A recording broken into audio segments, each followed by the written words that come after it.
this. Yes, this not time for all Salon people and them party them. Sarah J Media will be bringing you a variety of programs ranging from documentaries to discussions, interviews, news, views, sports, and entertainment.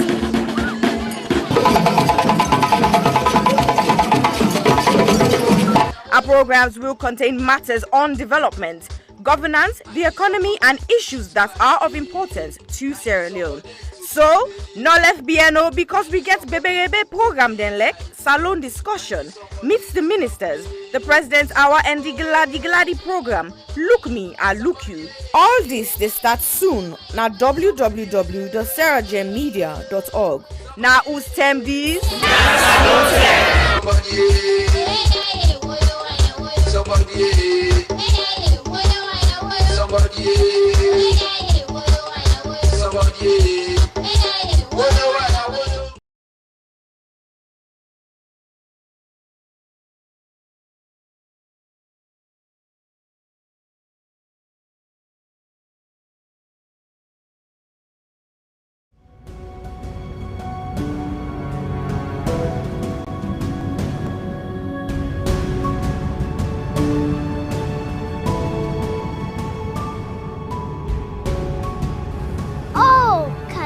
To my friend, she was the brightest at our level, even though she was as innocent as the heaven.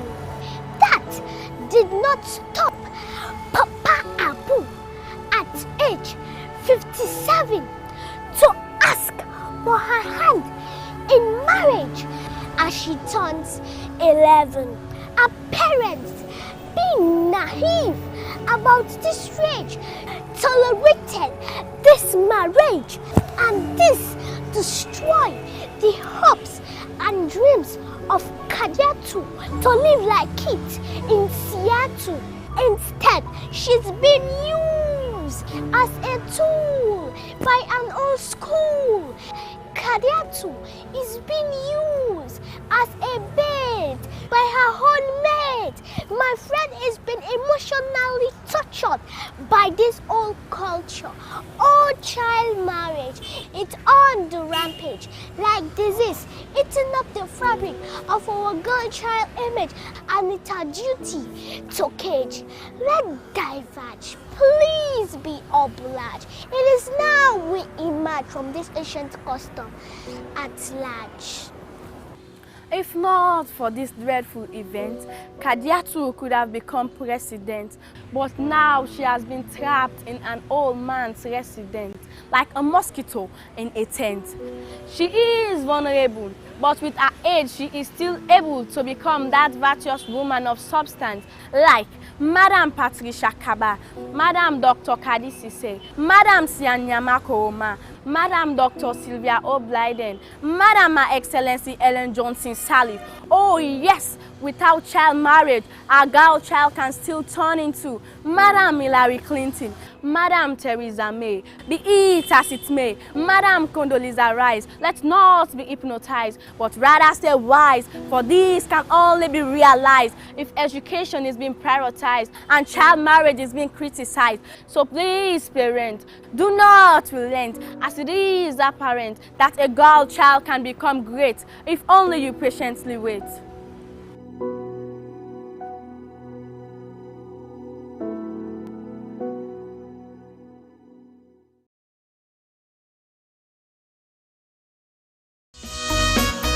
Hill Valley Academy is a school that provides the very best opportunities for our students to develop, grow, and mature into young adults who are encouraged to become patriots as well as global citizens. We have high expectations and ambitions for all our students. We provide a caring, supportive, tolerant, and challenging environment in which all individuals can grow and flourish. A graduate of Hill Valley Academy is a well-rounded human being capable of making the most of what life has to offer. We actively encourage academic excellence with a sense of responsibility. We look forward to welcoming you to our school and to meeting you in the not too distant future, because together we achieve the extraordinary.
Hello, Fambulemuna. Good afternoon, good evening, good morning, and good night, depending on whose parts na the dunya we find yourself.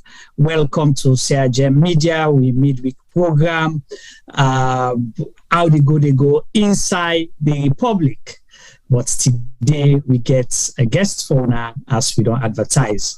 For now, me now, host Chernoh Bah, and I welcome on behalf of the CRGM Media team, and hope say una go get a good time with me and with other people who not join we yet. And if you get your questions, comments, suggestions, or even your criticisms, please reach out to me. We will receive them.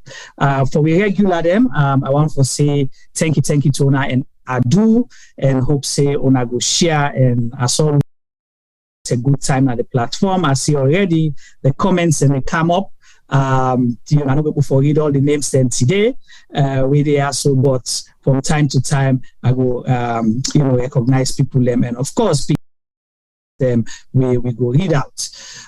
Today will be a me go lead, and me na the sideman as well, because me co-host Sylvester Tiboy Duba, we also now we creative director no go join because he believe.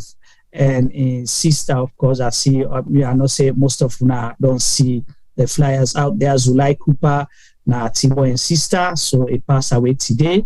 And we extend condolences to Timo and the rest of the family and all the friends and people away Zulai don't interact with. And we hope say God will sorry for whatever mistakes they don't make, and grant as we Muslims can say, Jannatu Firdaus. But we advertise the program, so we know we'll stop and we will continue with the program today. Of course, I get Femi regularly come in from time to time and tell, and instead we will more expand the conversation today. Femi, I don't know if you want to say add to family.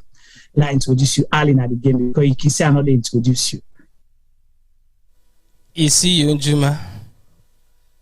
Today, now you can introduce me. I wonder what you get up your sleeve.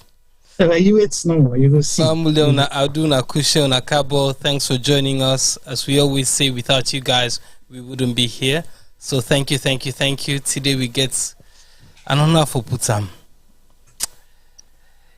A thunderstorm for Una. So Una just gain una self, Una tie una belt, Una sidom. But as you must see, one send with condolences to T-Boy and the entire family. The shocking news we meet with today.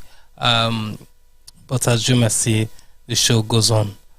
So any funa with the and with the listen, we get a big bereavement at T-Boy and family today. So T-Boy no go there with we today, but we go try for doing justice. Thank you. All right, thank you so much, Femi. And family, we no go waste una time. We guess who we get for una today, not to stranger on this platform, and not to stranger na the new media, and of course, the media landscape na Salon, well respected, celebrated young man, Mr. Chernoh Bah, the editor of the Africanist Press, where over the past 2 years at least, done consistently. They do unprecedented things the way possibly Salon not used to, for talk about corruption, within government establishments, and how government they operate and use taxpayers' money, or how they misuse them, I should say, consistently over 2 years, and back them up with so much information. But what's concerning most for we now that up until today, the government of President Maada Bio not officially come out for deny any of the allegations then they. So we get Chernoh today because we host time, I think, 3 or 6 months ago. I can't remember now because we don't get us so much that was something and they can keep we talk about a lot of things, then bring and come back for at least put things into perspective. And one thing we'll always know now that there are so many distractions happening and so many things then they happen in real time. So for sustaining kind of conversation here, so you need dedicated people know what then they do. So the Africanist Press team and Chernoh succeed for do that over the years. So we get them today. they can't talk about issues there. They can't peel. You know, they say the onions, the abas, they layers them. So they peel, and today we start from the most recent publication and go back. And of course, we will ask them for clarify some other issues that we get concerned about. Chernoh Bah of the Africanist Press, welcome once more to CIGM Media. Tell Fambule Madu and tell we how you've been on this since you last on our platform, how things are. Thank you very much, Juma. It's always a pleasure for Dana. This now, how we start the fire, and the fire still, as you say, continues. But before I say anything, on behalf of the Africanist Press and myself, we want to express sympathies to T-Boy and the family for the loss. And also join Una for continuing for prayer for the departed family member, and pray say God will give them good road, and also forgive we as individuals where they are alive, we own mistakes and we sins at least. Yes, of course, we still remain busy and committed to the effort for hold the SLPP government of Maada Bio accountable to the election promises, to the manifesto of the SLPP, the manifesto that the party called the New Direction Manifesto, which is a campaign document we then present to the people of Sierra Leone in 2018, will result in them getting power. So what the Africanist Press has been doing now for look at the manifesto, look at the electoral promises made by Mr. Bio during the campaigns, and whether in the last 4 years the government don't live up to the expectations or don't live up to these promises that they made. Of course, we all know, say, the president don't already give himself pass marks. He don't already praise himself, say he don't do well. You don't deliver all of the things that we don't promise in manifesto. In fact, he's now giving bonuses. So on the side of the Africanist Press, we are very busy looking at exactly whether these promises have been kept across all sectors. And one area we will try for look at now the government, the own management of the finances of the country, which we think was one of the most central issue in the elections of 2018, the cutting down waste in public expenditure, reduce or fight against corruption, zero tolerance to corruption, centralizing economic planning, maximizing domestic revenue, and also for cut down, which people then call close the leakages. So we don't spend 2 years now continuously, they publish week after week, day after day, basically mapping out how the government don't function over these 4 years. And it's been quite an interesting kind of work and entertaining, so to speak. So let me ask you before we go, how Africanists manage for being this consistent and forget people all, focusing on the publication? Because like we all know, with society, we span is low. People, they forget quick because we're busy. So many things are happening. People get other priorities, but people are looking forward to Africanist Press publications. And I can see something, and the Africanist Press get different versions of publications. They get the longer version, they get the medium one, they get the snippets, they get the comments, then they get you away, then they repeat. Like the land class one picking ABCD, say repeat them every day. So is that the strategy just for able to get people for focus or waiting? How not able to manage for get people focus on waiting I don't need? In the first place, I want for I think a very important question, because you have to deal with the role of the press. We know to people in the way they operate. We are journalists, professional journalists. And also people in the academy, people who do research in universities.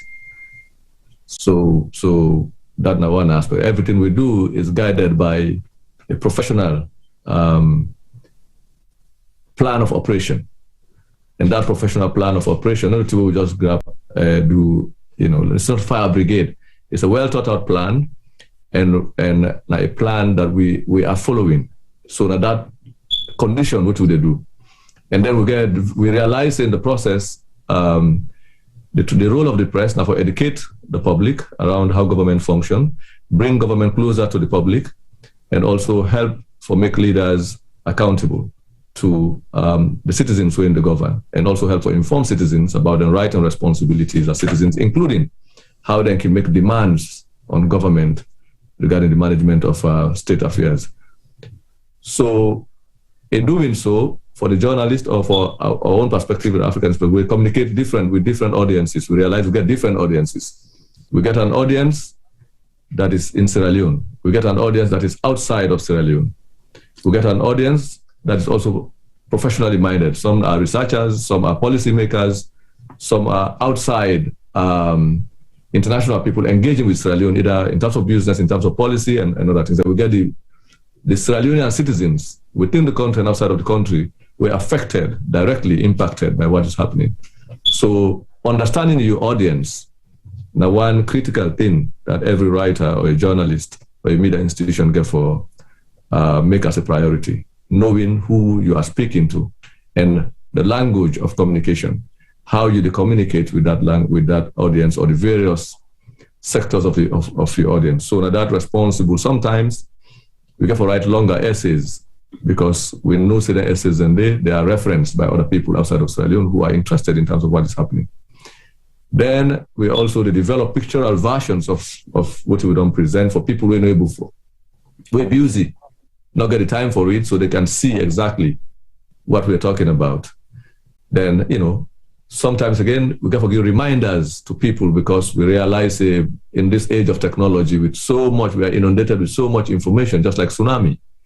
And governments are we realize again nowadays, dictators in the land, dictatorships learn new techniques of control because it's so difficult for most leaders now, it's so difficult for oppressed people to engage them. So they also develop different patterns, how to respond to citizens, how citizens are shaping up, how they are discussing to this public conversation, because the role of governments always have to set the agenda of what people should talk about. And the role of the media as the educative, as an institution that educates, is for also set the agenda for what is important to the people, because that is your responsibility. Basically force or help the people for make them make their own voices or determine what they have to talk about. What is important to them, issues of welfare, issues of electricity, water supply, good roads and things like that. So so government always, especially governments who don't feel for deliver, they have to, if they cannot oppress people into silence, they have to also determine what things will be the priority or issues that people should talk about. So you have to, basically for a journalist, you have to study the behavioral pattern of the state as a human being, the government as an institution, how it respond, sometimes directly, sometimes indirectly. And when you make it impossible to make a government respond indirectly, then you push them to a situation where they have to use other means to respond. So for the Africanist Press, we not just the publish, but we're closely monitoring the situation in Sierra Leone as well, in terms of who are the parties that are involved, who are the various sectors of the country, and outside of Sierra Leone, how they are engaging with Sierra Leone. Okay. So it's a lot of work. Right. Thank you for explaining that, so at least people will be able to know how una institution they operate and see the different things, because some people, like you say, like the longer version, some don't, say, oh, it's too much for it, but then they capture the picture, the shots, screenshots of things them and share them out quickly. Government either respond directly or indirectly. So that leads me to my first question. We now in Africanist Press, the most recent publications, according to the publication, that this is a leaked letter from the Office of National Security, where now the big body where they liaise with coordinate security matters on behalf of the country. They raise concern that Africanist Press now a threat to national security, because Africanist Press consistently over the past couple of months, I should say, don't they publish about salaries, but we will not go to the salary side. I just want to discuss the letter. Office of National Security approach the Independent Media Commission. They asked them for let them close una down or let them find a way for like a checkmate una and make law not exist because una a threat to national security. So, what's your take on that? We're not surprised because we know a lot than we have said in the public. Some of which we not go say. We begin publish with articles on Sierra Leone on March 1, 2020. It's now over 2 years from the very first day where we published the first article dealing with the Ministry of Finance. In fact, remember by then JJ Safar was the Minister of Finance. The journalists in Sierra Leone tweeted and posted on their Facebook pages. You can check people like Ahmad Lamran Abba, I think other journalists, posted directly that some civil servants in the Ministry of Finance have been taken from the Ministry of Finance to the CID on the instruction of the minister because they were suspected of having perhaps provided the information on the payroll at the time. We will talk about scam, because that was the first time we highlighted that the Ministry of Finance developed huge salaries, more than what they meet for their own new arriving officers, which was contrary to the manifesto promise. Right. So that was the first signal. And then how the government respond for arrest people and for civil servants. For they spend over 2 weeks, they interview people secretly, then do it. They did not want to, they don't want to make the public know, because in their own judgment, if the public know, say that they react this way, that will give, according to them, validity to what they publish, because they know say they're not able to challenge and deny what they publish, because it's so evidentiary. Everything we publish is deep down in the government records. That are not explained because people don't see the pattern now. It's a known pattern in Sierra Leone. So because they're able to deny the evidence, so one way for respond to and for try them begin to say more offend people, the moles, they call them moles within the system, who they think were the agents of the Africanist Press within the government. First, they begin saying that the opposition people were not left inside the administration. And opposition people basically now everybody where they think say not to SLPP supporter. Mostly and their own judgment is based on ethnicity and region. So basically people have family names and they use. If you're not Kamara, you get family name where they don't say this family name, not only name will come out from their own regions and we potential and things, so then they purge you out or they suspend you or they hold you for they make you a suspect. You are suspect not because you are basically dealing with sensitive information, but you are suspect because they believe say now either you have been a former staff we don't do at the ministry or departments them for a long time before they come, or you are basically somebody that comes from a family that is not from a region where they believes in an SLPP stronghold. So these are the determination. So they started arresting people. But then unfortunately, why make the people that not able to know this? The media in Sierra Leone, no, apart from that small highlight, after that, all of the subsequent arrests will happen. No out the harassment, the government ongoing ongoing effort for clean up the civil service and government agencies, ministries and departments massively for the last 2 years. They don't do arrest people there, question them, and not from the State House right across the Bank of Sierra Leone, all over. So this has been the reaction. So we know. So for the Africanist Press, we also they follow, they take records. We have an inventory who they can publish now because we're gonna wait for making. So then now the people they wait and don't sack. Yeah. People they wait and don't sack. People they wait and arrest. People they wait and interrogate. People they wait and don't suspend. People they wait and transfer and aside and like so. For example, we then pull it from Minister of Finance and then send you go way in one small village in a Bond or Pujeo or some remote village. You don't understand. So you get a choice. Some of the people, and they react, they say, no, they go. So then they use that as an excuse. They also, up to the point that the Public Service Commission, the civil service, all involved, there are inquiries made on civil servants who have been punished deliberately because they are just on suspicion that they are disclosing, the charge now that they are disclosing sensitive information to other people.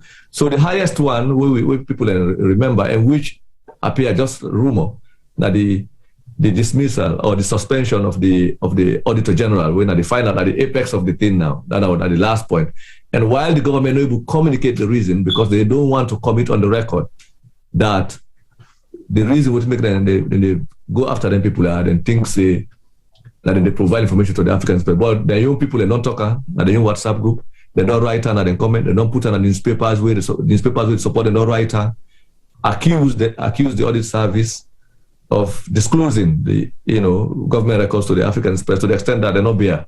Then decide for dismantle. And right now as we talk, we have no real audit service in Sierra Leone. So basically all the transparency mechanisms, the institutions that should serve as a check on government expenditure, they are non-functional. You start from the parliamentary committee in parliament, right across to the ACC, the audit service, and all of these. So you find that we are living in a situation where transparency has been destroyed in Sierra Leone. So now, to put the letter in context, this is not the point now where it's like the government has become powerless. Because if you remember when they removed the Auditor General and the Deputy Auditor General, the SLPP and most of the people say they don't close Africanist Press and source. We'll not get source again. We'll not publish again because we'll not get access to records. They said it. They say openly, almost that's the common knowledge. So now, with the current publications, they're at a loss. They're not getting nothing for doing. They have to meet again and begin think about what are we going to do? How for do now with this Africanist Press? We don't scatter the civil service. We don't sack people. We don't sack even if we young people there, or some people who have been feeling not we young people. We don't victimize people. So they don't exhaust the internal purging. They never hide the effort again. So now they have to commit on paper now. They write officially now on paper. And we got to understand the Office of National Security is not a standalone institution. It's under the Office of the President. When you look at the letter, it says Government of Sierra Leone, Office of the President, written. So the Director of National Security or the National Security Coordinator cannot write a letter by that without instruction from the President, without the knowledge of the presidency, because it's carrying the letterhead of the presidency. So basically, they say so by default, that's the President's writing. Yeah. So the Office of the President is written under the instruction of the Office of the President. So the letter came from the Office of the President to the Independent Media Commission, asking the independent media, basically instructing the Independent Media Commission, which should not be instructed. The laws of Sierra Leone allow these institutions to operate independently. So there are three things. The fact that the ONS can think, say, don't forget about even their so-called allegations of concerns about peace or security. But the fact that they can even order instruct the Independent Media Commission for find ways for prevent Africanist Press, for stop Africanist Press from publishing what is supposed to be public information. The use of public finances is public information. This is not the private property of anyone, not to post in private. So how the government is running our finances, how they're treating workers. So the fact that they take the responsibility for instruct the Independent Media Commission for act, after all these other harassment of people, there are other things that they've done in terms of how to reach us, how to do. Remember, they've not sent people in for curse me, for insult me, for threaten me. They've said, up to the point that we read in a pro-government newspaper, the AYV, which supports the government, writes a State House, they discuss for hire lawyers for counsel in America. The government never denies to show them plan for do, but I think they decide, doing that will be they validate what they do. Then things say by ignoring and not commenting on what they do, so people not go believe what they do, and just say, what to make government not respond, what make they investigate. The ACC all saying a sensational thing. Then deal with it. They are trying to investigate, but it's about saying that they know they give Africanist Press the credit, which is not about credit. It's about fixing the country. It's about getting things right. So the letter, not to say that the only thing they don't do, they've done. The letter is the culmination of massive operation within government that has been happening secretly. Okay. In an effort to press or access to information that will allow the people of Sierra Leone to know exactly what the government is doing with their finances. Right. It just so, we show the people now. So just to understand this, the letter, was it made public or Una intercept that letter and get access to it? No, now we published the letter because, as I tell you, we're not the only investigating how government use the money, but we are also investigating what is the government's response to us, which is how we don't keep inventory of all the people, the civil servants and other people not dismissed from the government on the pretext that these are suspected moles of the Africanist press. So now in a time, when they wait for me to arrive at this point now, we don't reach so. We don't define we as a security threat because they don't tire. So it's time for doing. So now it's our opportunity to show the world that this is not only a government that is corrupt, but it's also a government that is dictatorial. It's not a democratic government. It is stifling free speech. That the idea that they don't remove the Public Order Act as alone, journalists in the practice free, now because the media, now the country, not really scrutinized the government yet. If they have done that, major sectors of the media, if they have really held the government to task, like right now, plenty of journalists in a jail. But you cannot imprison journalists who are receiving subventions from government. Because when the press union in a country receives subvention from government, that press union is no longer an independent organization. It is by extension any institution that receives public funds. I repeat, I hope say maybe this is a debate that the journalists should the conversation that we should have. Right. You cannot have a trade union organization because that is what the press union is. A trade union organization that receives subvention, not a donation. It means you are a government subvented agency. A government subvented agency is a public entity. Yeah. It is a government by extension, it's a government agency.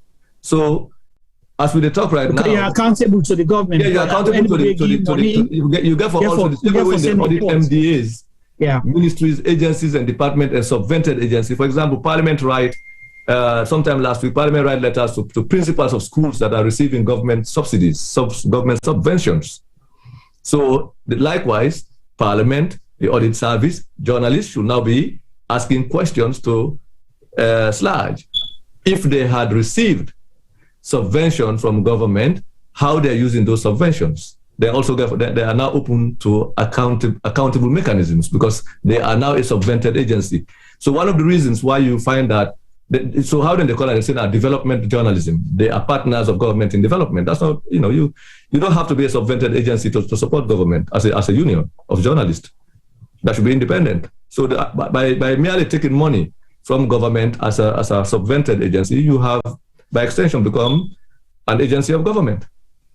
So that is why the thing about you don't arrest somebody where you give subvention to, because the person is basically now SLAJ is advocating for 3%.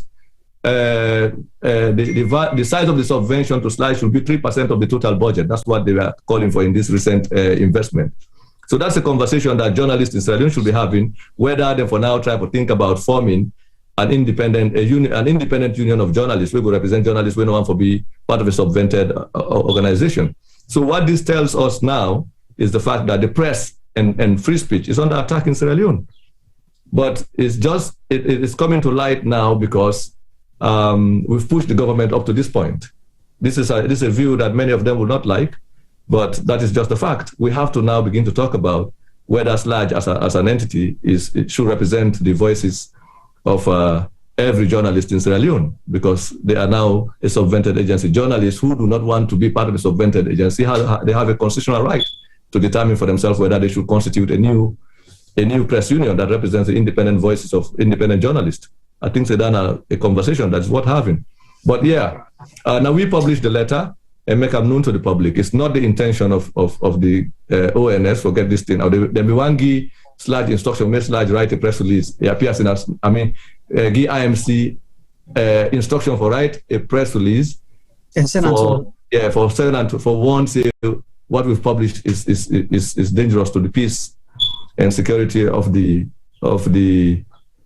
country in their own judgment. But now the letter is out. So because one of the lines said, Africanist Press get the audacity. Yeah, we get the audacity for published record. So which means any journalist will get the audacity for published what we publish on Sierra Leone right now can equally be termed as a threat to national security and peace.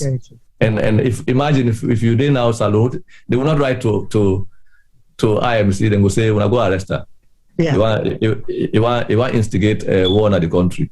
So that is how you find out whether a government is actually committed to free speech or democratic practice. But they are not. Okay, so the question with this IMC letter, this letter to IMC, is Africanist Press under the jurisdiction of the IMC for able for rights to for instruct for stop for publish? They don't say they don't get that jurisdiction. They have no, even if they have the jurisdiction, it's the responsibility of IMC for promoting investigative journalism. IMC knows part of their mandate now for encourage the free practice of journalism, especially journalism of this nature that is the result of investigation. If you check, you will find when you look at the records, IMC SSF, if you go, you ask them, I'm sure many of them will be happy for this kind of articles that talks about harmonization of salaries, because they are also victims. There are people within these government institutions who are happy about some of these things because they know that harmonization of salaries is not going to benefit the salaries of Africanist Press staff. It's going to benefit the salaries of public workers in Sierra Leone. If politicians can develop salaries for themselves and their own favored appointees within the public service, why can they not extend the same benefits and salaries to people who are doing the work in the civil service? The civil servants who want to have that pay. For example, an army commander, a major, a colonel, a lieutenant, and all other soldiers will be happy to be paid the same salary that you are paying the photographer of the president, who is getting 21 million leones for just taking pictures and small videos of the president on a daily basis. And then, how much easier is this than paying?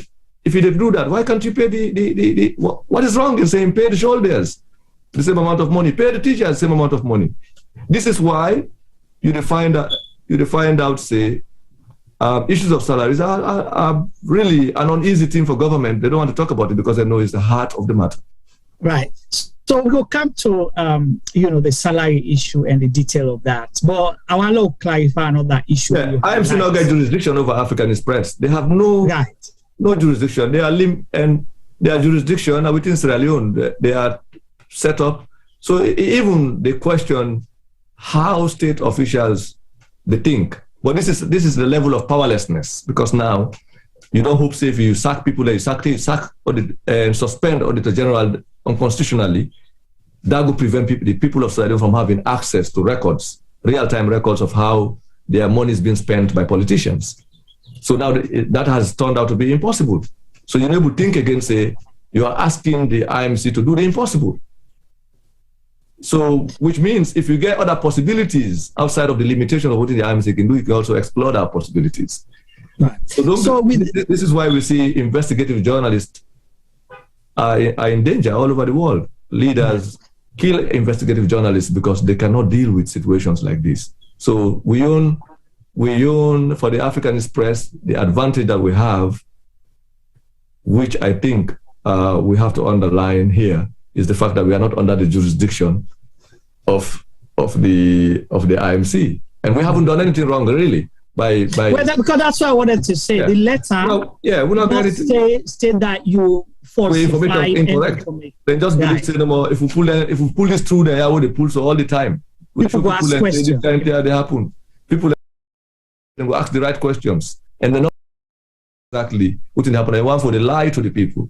They want for deceive the people, including the real workman, the teacher them, the soldier man them, the prison officers. All of these genuinely serving civil servants who are barely able to feed their families and send their kids to decent schools because of the miserable conditions of service that they continue to be subjected to. And here you have politicians who are having all kinds of serious pay.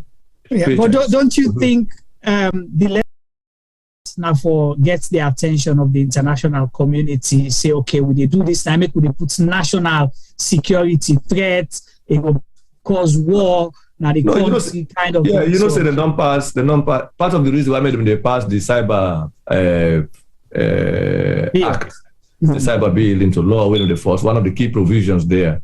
Now for say they can collaborate with external countries for asking external countries, and they say if then things say citizens of Sierra Leone having a conversation or releasing information within things say constitute a national security problem, they can ask them countries and they for send them citizens them back for me so that they will go the person and go touch around Pademba Road, sign the kill prisoner there.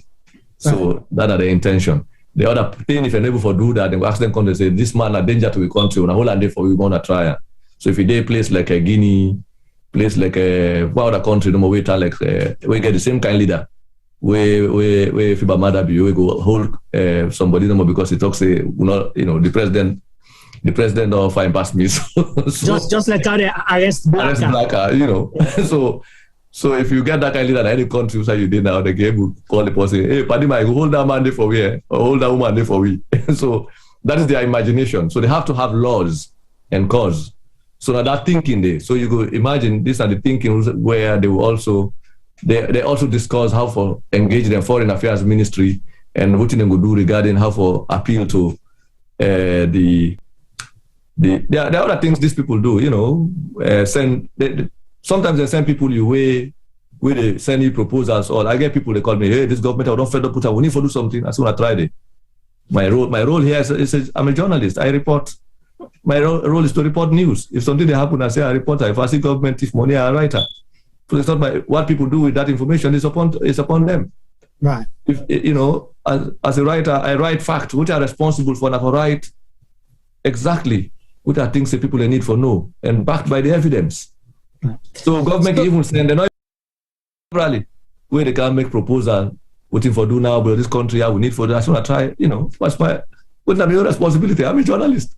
Right. So I would say now, but these are some of the efforts they will not make for get me into some kind of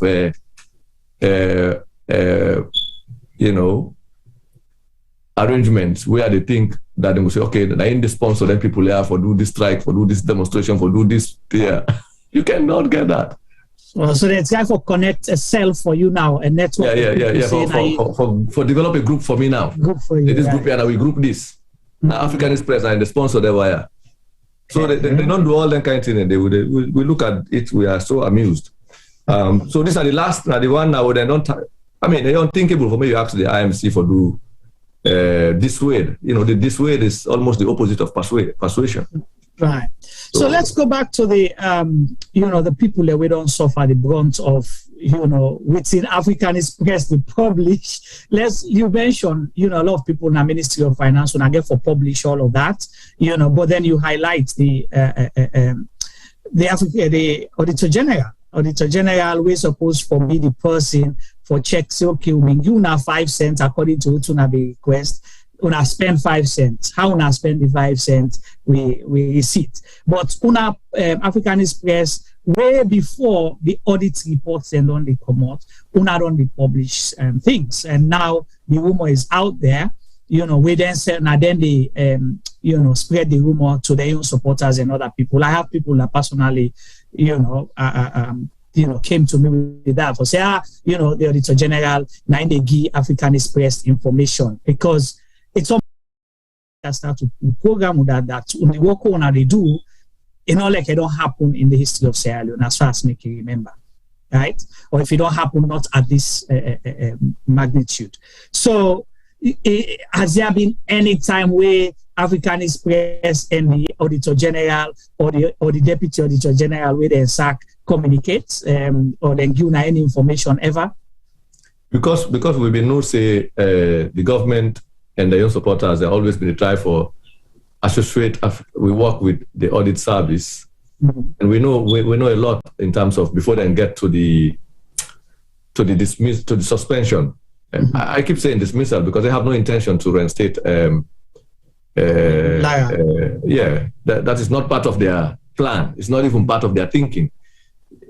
So people need to know that, and I know that because of the investigations that we've been doing regarding how government try to respond to. So by the time they get rid of the genuine leadership of the audit service, we already knew they were going to do that. They don't decide for do them long before they do them. So, right. And part of it because the guy say most of them talker. They not only talk them, so they write them. Say na audit service, na audit reports. In fact, Anti-corruption commissioner, we talking on our show. The anti-corruption commissioner, then even the financial secretary, the financial secretary. All of them why I don't talk them. So, but for the records, we have never interviewed anyone, including the suspended Auditor General and Deputy Auditor General, in the audit service of Sierra Leone. I don't even know these people. In my time as I never meet them two people here. I not get their phone number. I not ever message them for. I have a right as a journalist to ask the auditor general. State institution for call and say, how they interview you. But I deliberately did not do that, and we not do them because we feel, say, if she was going to be a casualty of the government, their own reaction, let it be on the government's own side. They're not going to come on, they're not going to get calls from we. And that is exactly the case. And they don't realize that now. But now they've committed so much, they've victimized so many people that they cannot resolve it. For example, in the case of the Minister of Finance, they get a team from October last year, we then suspend. Some they suspend, some they transfer, some they don't even sack, they remove them from the payroll. They don't remove their names from the payroll, as we talk about. Because these people were saying that themselves need their salaries to be harmonized. They were saying that before we publication happened. Because when we published March 1, 2020, then just increase salaries of some of the young people there. Yeah. They left other people in the ministry. We publish now October, so this they don't do. Then finally, the people who not been, some of them, they offload them out of the service. That's a different conversation we have today. Mm-hmm. So now, the Public Service Commission get some of them people and they will then carry out an investigation, inquiry, and ask the ministry, say, well, reinstate them people there. They not do nothing. Yes, we agree with them, they advocate for their own increase. Maybe they don't miscommunicate with una, they don't fit una at the office, indiscipline. But they don't suffer now too much to reinstate them. Up to now, 1, 2, or 3 of those people have not the report of that PSC. They keep under the ministry there. They never act on it. We have copies of all of these things that I talk about. I'm not announcing to them now. Maybe sometimes this will make the reinstate some other people in there because these are innocent victims. People will not get. Maybe their only thing is to read the Africanist Press, and maybe they're glad to say, aha, it will tell them, say, for that coincidence where you see something that is bothering you out in the public domain, and you hope, say, people in charge will address it. They refuse to address her. They are those victims. They are victims in the Bank of Sierra Leone.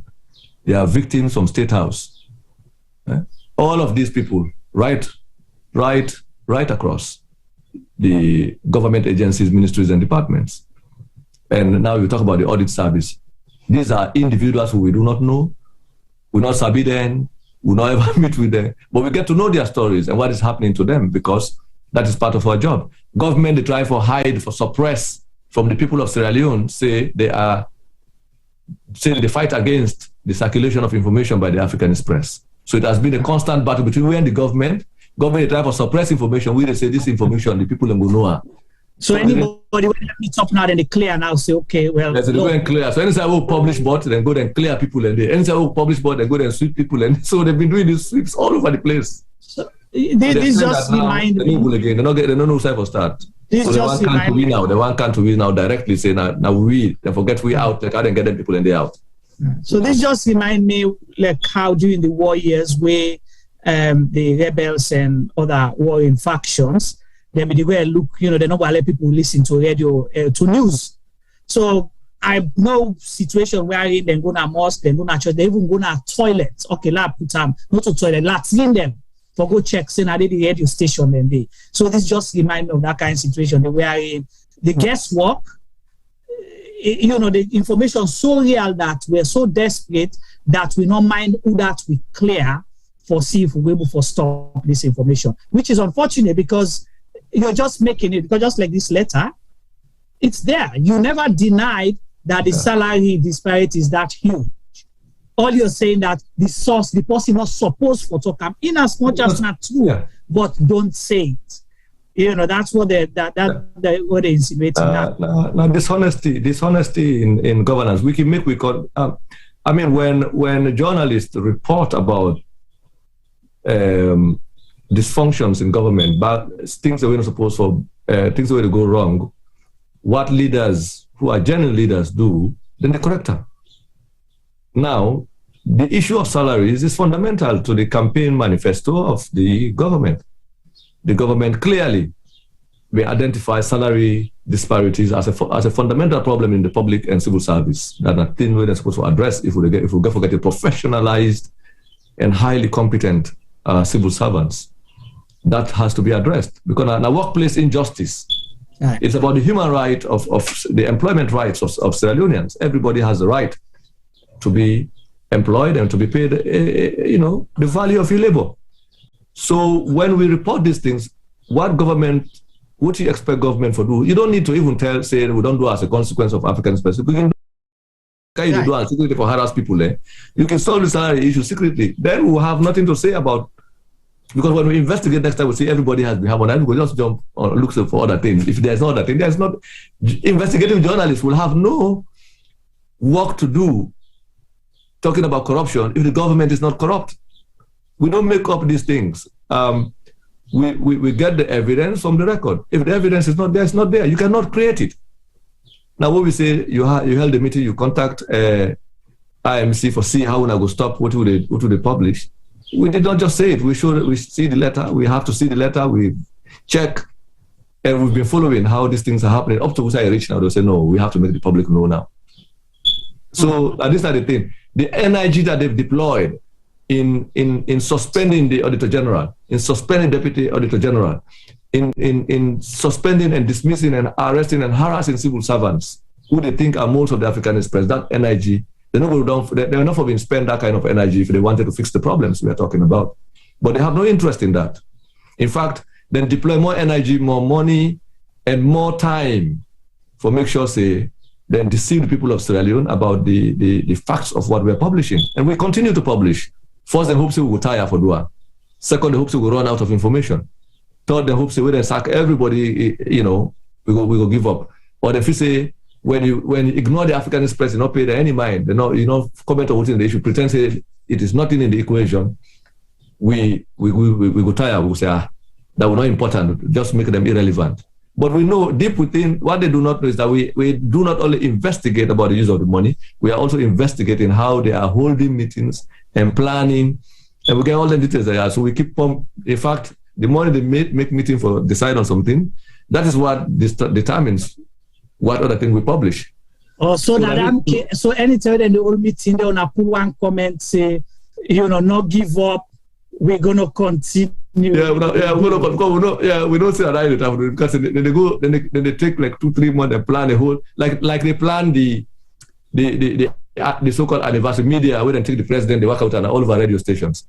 Yeah. So we knew they were planning that operation ahead of time. We followed up to the place where they rehearsed, where they held meetings, how they arranged, and we knew they were doing it. So we said ready up to the point that we knew some of the content of what they were going to say. So which is why we say Japan.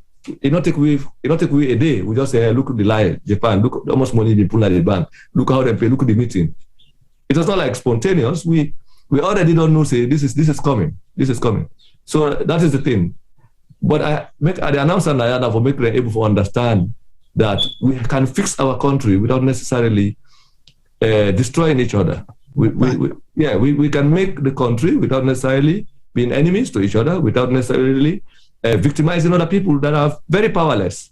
You victimize or just doing their job. Yeah, just doing their job. These are people, and these are people who have spent years trying to serve the country and being paid actually nothing. You go and look somebody's salary like a million leones. You take taxes and all of pay as you earn. You don't cut 900,000 leones. How much for how they call that electricity where you can buy meter? EDSA charge. Where you go spend almost of money. They light not the car. You put in money in a meter. You light not the car, buy a small salary, and now look how prices they go up. Look how the Leon they collapse, and you're willing for spend money for bribe people, for say you barricade Africanist Press. We're not for talk about Africanist Press, na radio station. We're not for talk about a newspaper there. We're not for talk about any side. But deep inside a meeting, they always engage. They say, yeah, this is the problem. this year. Who said this year go down? So now it has gotten to a point where you think you can call us security threat.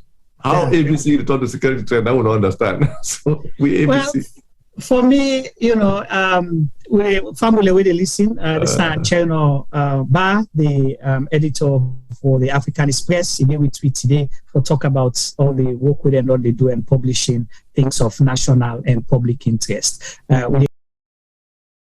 And we don't at least get them for clarify today. Say and the editor general or any of the other people who own the areas. We are with the big government, make dry eye cover shame now, una left for punish people them unnecessarily because Africanist Press, they don't excuse them people and they say they get access to information. They're now, but Africanist Press no stop. So una dry eye cover shame, una put them, let them not suffer for nothing. So Mr. Bah, let's go to the publications about this salary. You about one institution, NEC, and use them for compare salaries with teachers, with other civil servants, we public servants, then with the military. Why use NEC salary for compare the other one? Because when I want to emphasize, when we start with publications on Sierra Leone, start with salaries. Actually, the first article, Ministry of Finance. The Ministry of Finance. Yeah. And then we show the Minister of Finance at the time how the financial secretary was earning about 8-something million. 87 million. Yeah, 87 million. Yeah. I don't touch these figures now to the extent that I don't become immune to them now. They don't mean anything, almost anything that we hit now. So the Minister of Finance respond after that publication, then say that a press release on March 3rd. They say the salaries that they are receiving were salaries that they meet. So they meet the salary, then APC being fixed the salary, that APC being they get. Okay, then we raise the questions. But when I've been talking, I go change this. That was March 1. So we don't publish anything again. We wait a year after we publish that. We can't check again the payroll for see.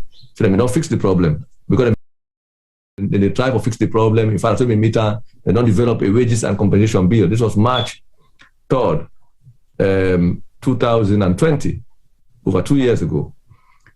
So in September last year, that's like more than a year later, we check the payroll now, again, at the Minister of Finance, to find out if anything not change. In fact, we find out, say, the people that will be talking, say they get that money, 80-something million. Also, like the now don't go past 100 and something million now, 150-something million, over $15,000 a month.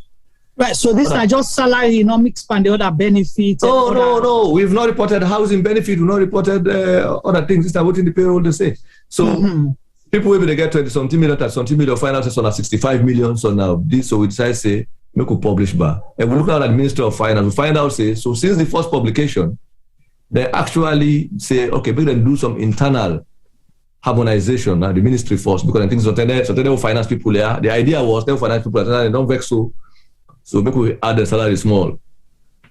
So they harmonize some people and some grade 7 and promote some them make so people when they earn 1 million, 2 million, when are the young people there? People basically party supporters of the regime, non-party members of the regime, were promoted and given 20-something million, 30-something million. This is not the from internal. So write that article, if you remember, this is September last year.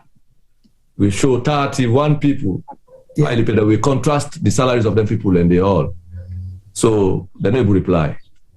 Now they have another arrest the other people away because it can't appear to we now. We can learn later say, by the time they publish and they already argument, which we are not aware of at the time. Argument media among them. There's some of the internal auditors, I think, or some of the audit department of the ministry. Some of them company and then promote them. They left other one the way they do the actual work, and the same qualifications and get. They're not greedy, and they left them at the old salaries. So when this publication come out, then just say, oh, that wire, we will not give. We will not give for make them benefit in this small harmonization. That they don't cause, that they don't go report to Africanist Press, so then suspend them and transfer some of them. Then drive them come out at the ministry. Now, as I talk to you, what they've done, they don't do some little, promote some of the other people the way left there, and then when vacancies there, then just recruit some of the other people there now, some of the other party members and supporters from other ministries where they get miserable salaries and bring them at the Ministry of Finance with no advertisement, no interviews, no assessment. Then flop them inside the ministry now so that they will be the beneficiaries of the internal harmonization within the Ministry of Finance. Interesting. Now the people who the advocates say they're supposed to get that also then drive them, accommodate them because they were punished for they were punished. And then send them down at locations where they are still getting miserable salaries. So we come back now, after we don't conclude some of these punishment them, some of the staff that were punished don't protest, don't write letter then to the Public Service Commission, don't do inquiries and don't accept it and find out, say, no, it's not advantage no more. So then ask them whether they return and they're not returning. So now we look back by this payroll now. So that's when we discover this new payroll, removal of other people from the payroll. Then now we say, okay, maybe we look at other sectors, and now we decide to compare. This is where the idea of comparison. So the next salary, all of the next things, remember around that same time we publish NEC again, we will see they don't raise the NEC people their salary massively to the extent that even a driver and office assistants and now they get 2 times and 3 times or sometimes 4 times the salary of even some of the other civil servants where they grade 7, grade 8 in other ministries, including Ministry of Agriculture, Ministry of Health, and all these other places. So then we say, if you look at, we see the salary scale now, we say NEC drivers alone no more. They get 2 times, 3 times the salary of self. Make we highlight. And the most simple comparison, sometimes we check out, because if you go begin to compare with senior economists that the ministry, other ministry, where they get 2 million, 3 million, you will find out say the comparison not 2 feet. It will be like almost an answer. So we say make we look bad between them and teachers, more receiver. Because we can think say teachers are the least paid in the country. Right. We find out that 5 times the salary of a teacher and 1 driver they get. We say, okay, make we look again by the military. We try to compare with ordinary soldiers. They say even the ordinary soldier they have that problem. So make we look from lieutenant colonel, they can't do then driver the animal they add. So the idea of raising, and the next salaries again, they add the next salaries at a time when the Minister of Finance don't already pass a memo, internal circular to all MDs and say nobody know for increase in salaries because Parliament, because Cabinet don't already in their own letter don't send the bill for the Wages and Compensation Commission bill to Parliament, hoping that so therefore freeze all salary increases and promotions until the end day, so they go to harmonize now all my own. Okay. And within that same time day again, then the next increase in salaries happen at NEC. So the idea is very simple because we run into elections. So they need the same increases we NEC get, are the same you will find for the PPRC, which we have not published, and some of these election management institutions. So people need to pay attention to that because these are the institutions upholding the elections. Then get the same thing. So we decide to look again the judiciary, and then we find out say in fact if we begin to talk about salary and other benefit now big crisis. So more look first about the housing allowance. Okay, so now look the housing allowance with we try to look for the most simple thing we will see this people are not vexed past mark. Or because it's so heart rendering and shocking. Like people are able at least have some kind of, because what we try to do now for remind government say this is an enduring problem. If you not do anything safe, try for increase this, harmonize salaries and pay people well. So people it's very important because that will help us a lot in terms of even reducing violence in politics. Right. Because una they ask say take away people's salary, una say gap too huge. Yeah. And teachers, yes, the reason why we could show, for example, 30 people from the Minister of Finance, so the judge have to say the government gave the capacity for do this because if, for example, you say you contrast driver, NEC, and army officers, you see say they earn 3 times, 4 times the salary. Then you now, by comparing the army officers and salary now with the Ministry of Finance people, what we are basically saying is that under normal circumstances, this is the salaries you should pay these people. And you can do it because look at 30 people there at the Minister of Finance. And these are newly appointed people, newly promoted people, and their salaries are newly developed. So if you get the conscience, you're supposed to make this kind of salaries for these 30 people, you can also pay your army commanders this kind of salary. You can pay your teachers this kind of salary. You can pay professors in the university this kind of salary. So you think, say, possibly afraid the president, or the Office of National Security, afraid, because the reason make I ask that, President Maada Bio was part of that overthrew in 1992, and one of their reasons that the condition of service at the time, it could be considered, say, British Sojama, they get 16,000 leons as salary, 2 people for shave one bag rest, or some not be they get at all, they not get boots, they not get this. So do you think possibly now that make them scared, say this publication is a national security? Yeah, because they know the reality, and they know, say, if, when somebody is unhappy, they become, where somebody hungry, they become angry, become desperate, they can do anything. Kind of situation. Do you think that's what it is? Honestly, or they just don't care?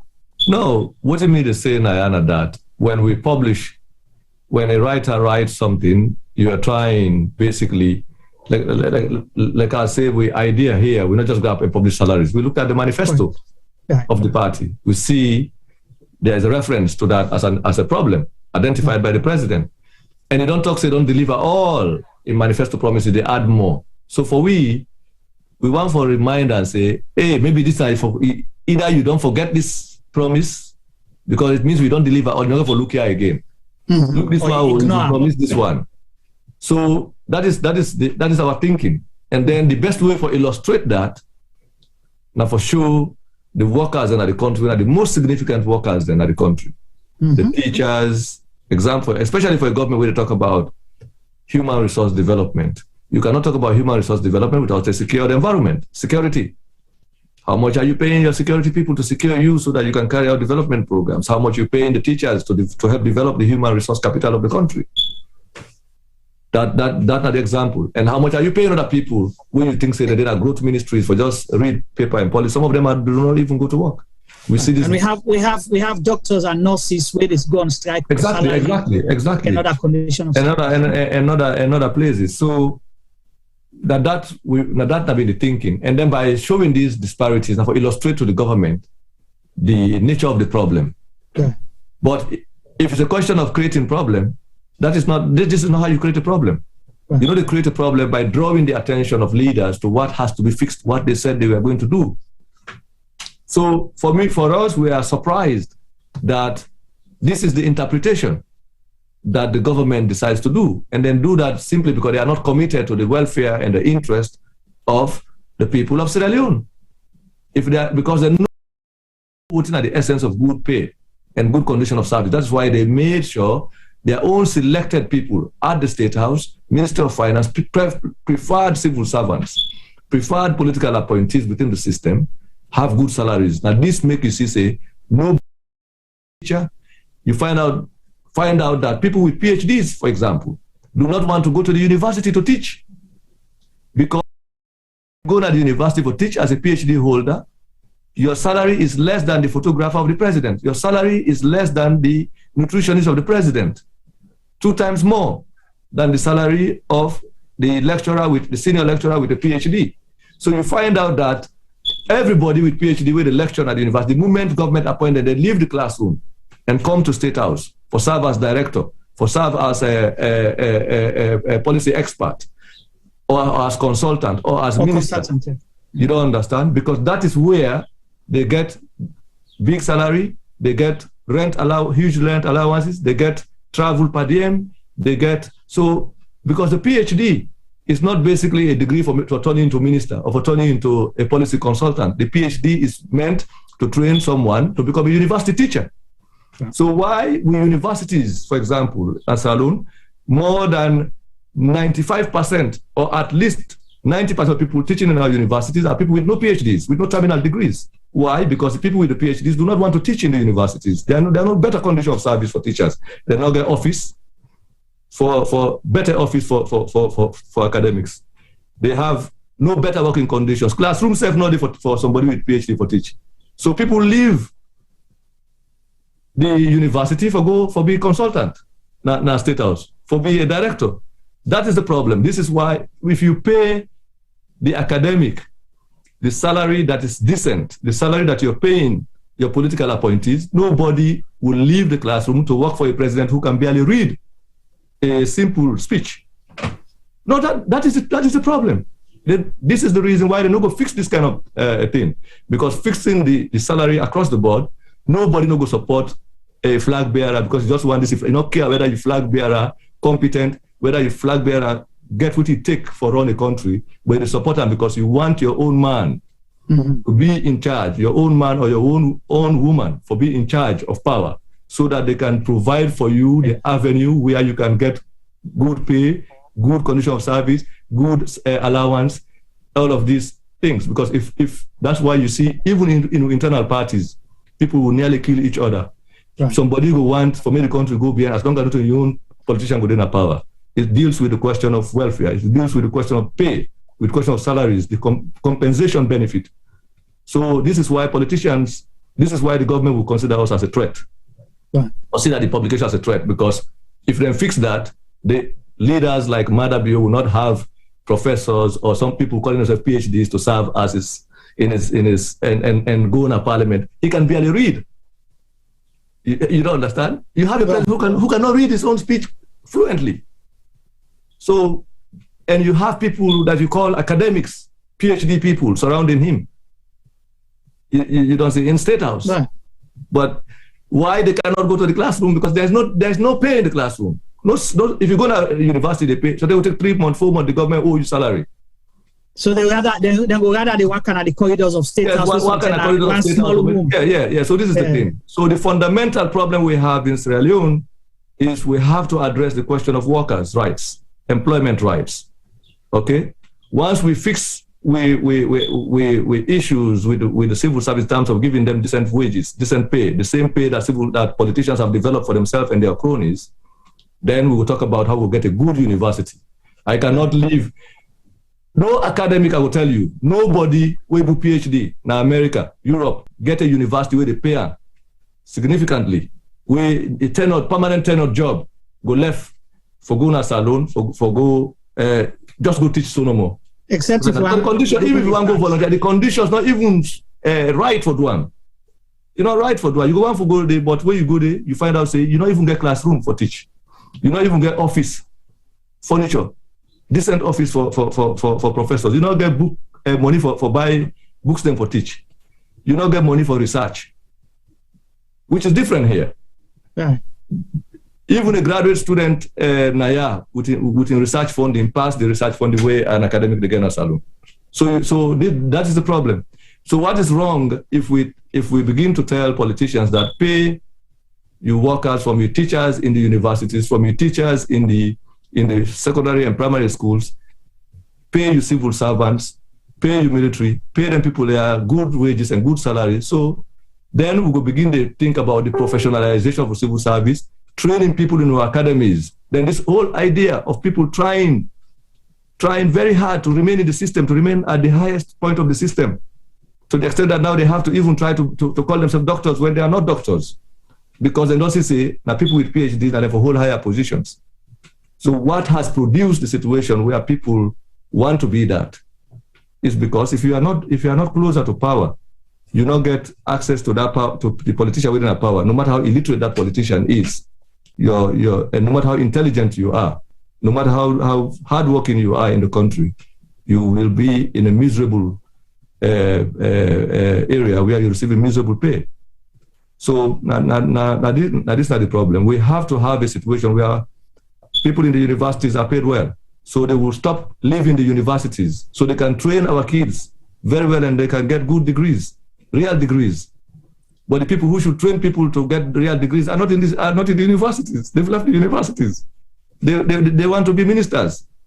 They want to be consultants in the public service. That is the problem. So, but back to the issue, the government is consciously suppressing some of these efforts simply because empowering workers in a country will make sure say not only competent leaders would they able to forget, leaders with policies. Because then if you're not a teacher now, where to go vote, we just vote for, say, where this man come, go give me a job, Mark, come on the university now, yeah? Like, for example, you have the Charles Silvers, who is now, how I call it, APRM director. Before I began Blah, who was also he left the university, he can't work for government, And all of these kind of, how many people now, even Memuna Tuprat was teaching at Srobe College. Now he don't left the classroom. He don't left university post. Now as a commerce minister, will go back to the university. So they only go to the university, for as a waiting place. We got to end this situation by ensuring that we solve the issue of wages. That's one way to do it. If you get paid the value of your labor based on your qualifications in the university, all you want to do is to be a teacher. If you pay, all they want to do is to teach in the classroom. So let me go back to the salary, for the benefit of possibly people away not see the publication or we not the first thing in the area. Explain to we, low understand in simple terms, because you could say salary net driver, National Electoral Commission driver, they get paid more than a teacher. They get paid more than even the lieutenant colonel, for example. Yeah. So explain that to we all understand and well, in terms of figures here. So at least that will guide some other people let understand. And look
All right, Famulem, welcome again and apologies for the break in transmission earlier. All right, Famulem, we truly apologize.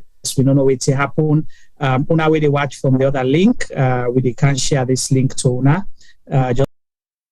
And then please join me and share with other people then. Just 1 second. If you can check the sound for me, please. All right, sound is good. All right, thank you so much. Let me just share this. Please follow new link below.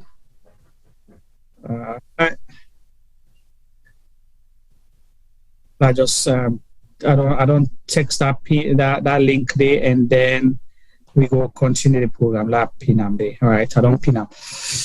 All right, so Femi, are we good? Give me a thumbs up. All right, well, Famulem, we apologize for the break in transmission.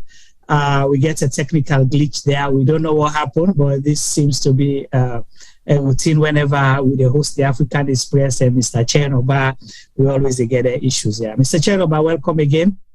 And yes. So you've been one for discuss salary with me, but at least for breakdown, show the what's they happen. But I just want to announce to Pambul and say they're on standby.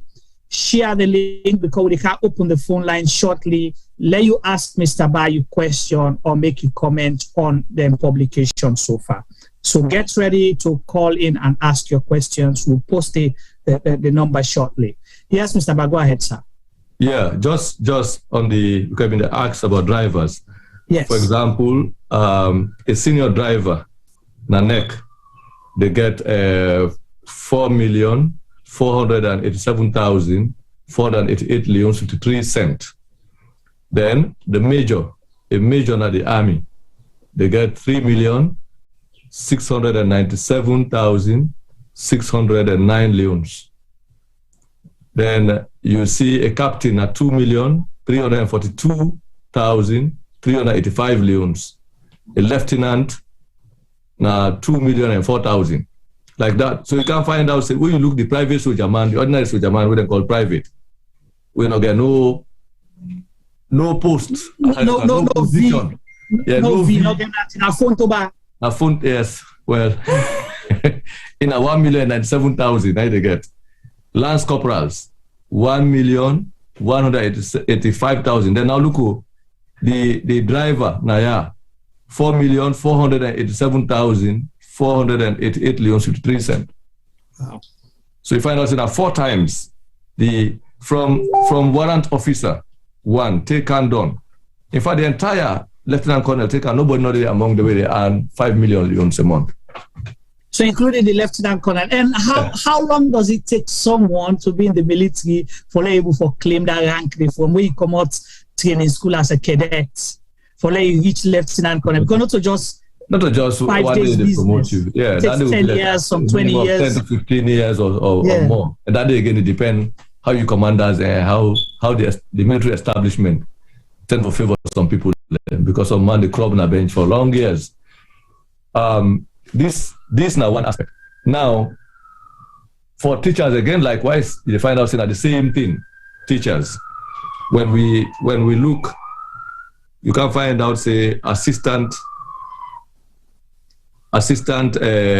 directors of correction, the one with the head prison. We look because one for going to that prison. You remember compare the prison, the prison officers. We compare the assistant directors of prison and the administrative assistant.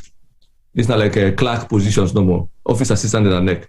You find out say each of the office assistant in the neck they get 5,393,616 leons 26 cents. Now assistant director of prison, we're almost now one of the top senior management officers and the senior. Then promotion where they give you family and they cook cow. Yeah, family they gladdy. Yeah. They're all at that rank now 4,353,000. So basically the office assistant and neck, they earn more than the the assistant director of an assistant director of prisons.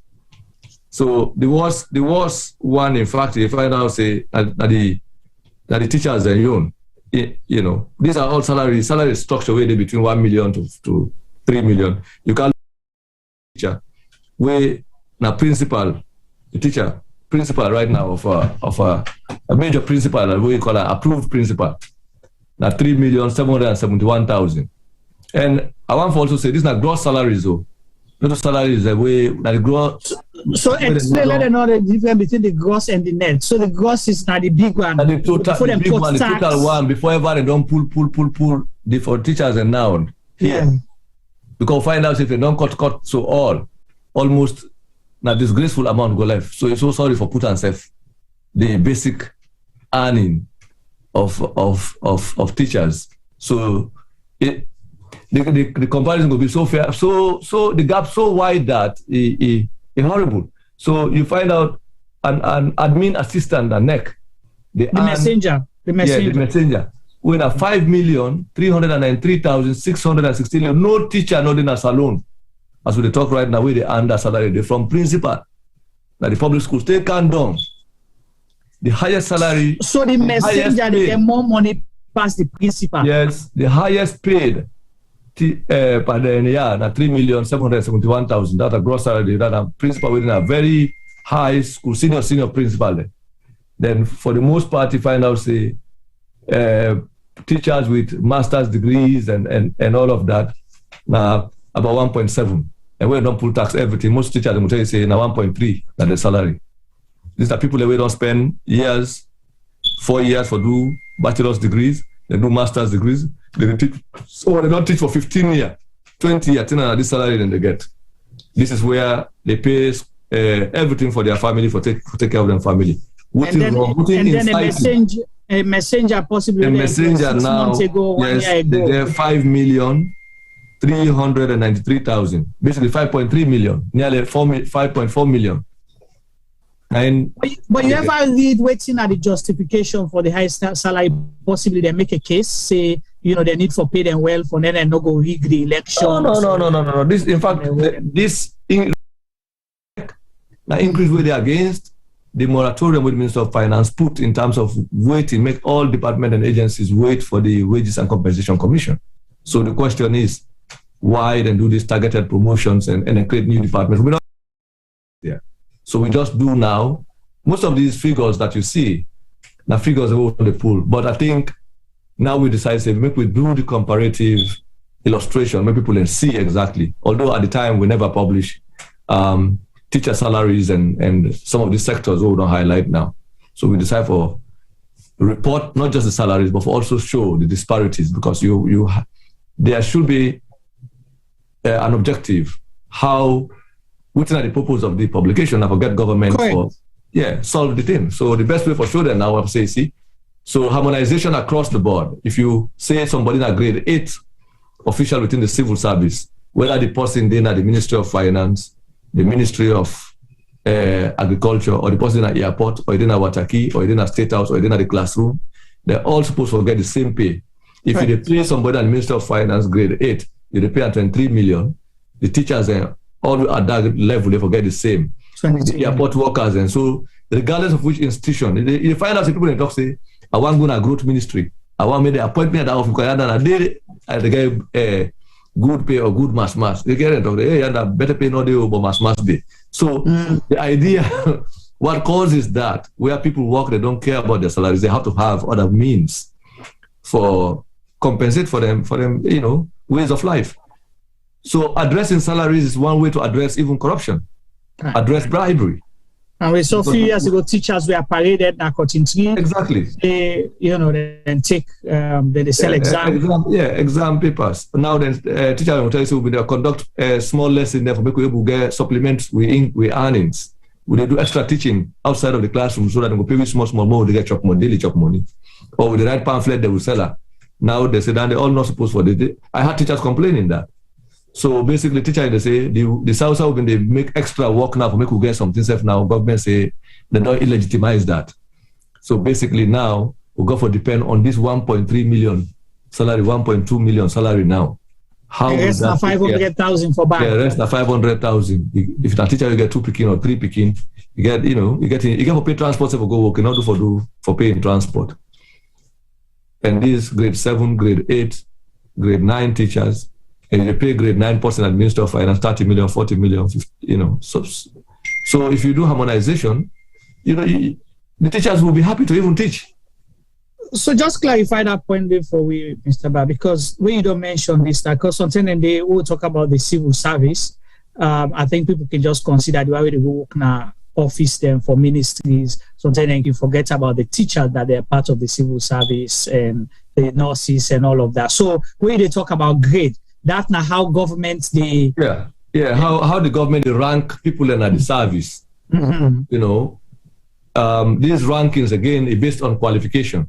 Okay. It's based on the experience. The number, for example, if you're a civil servant in a particular ministry, you go study. Then you study leave. You go study for 1 year. If you get a bachelor's degree, sometimes you'll be assistant director. You go do master's degree now. When you return, you come there for promote you now because you don't get more qualification than the purpose of study leave within the service. Right. So you get promoted to another grade. So if you've not been grade 8, maybe then carry go grade 9, or based on the qualification, you don't qualify now. The number of years you don't serve, the degree, the educational qualification where you get, determine the grade way for day, then promote you to grade 9. That grade 10 salary. Now, a new salary and new grade, new post or new position, new promotion. So now you get people in the same ministry, this one a director, this one a assistant director. This one get masters, this one not get masters, but this one within at the higher grade, they get less money, they get like 2,500,000. This other one with count the higher and through the other process, in a lower grade with lower qualification, but because the political appointments they don't flood inside the system, they get 5 times the salary of that one day. Of the other person, we're getting a higher grade. So you see the imbalance. So apart from number of teachers, even within the ministries, you find out that people or across ministries, sometimes you didn't have Ministry of Finance, you're in a grade 8. The other person there has grade 8 in the Ministry of Health or grade 8 in the Ministry of Agriculture. We check them grade 8 people, they are now 3 different ministries. They all get 3 different pay. Sometimes the one way they get the lesser pay, you don't need the civil service more than the one way they get the bigger pay. Where they get 3 times, 4 times in company in pay. That one don't need a Ministry of Housing. Or you don't need a housing corporation or some other agency for like 15 years. Still, now grade 9 official, then count to the person today, grade 9. Now other ministry, they get like 5 times that one day salary. So we shouldn't talk about harmonization. I'll make sure say anybody within that grade level with the same experience, same qualification, get the same pay.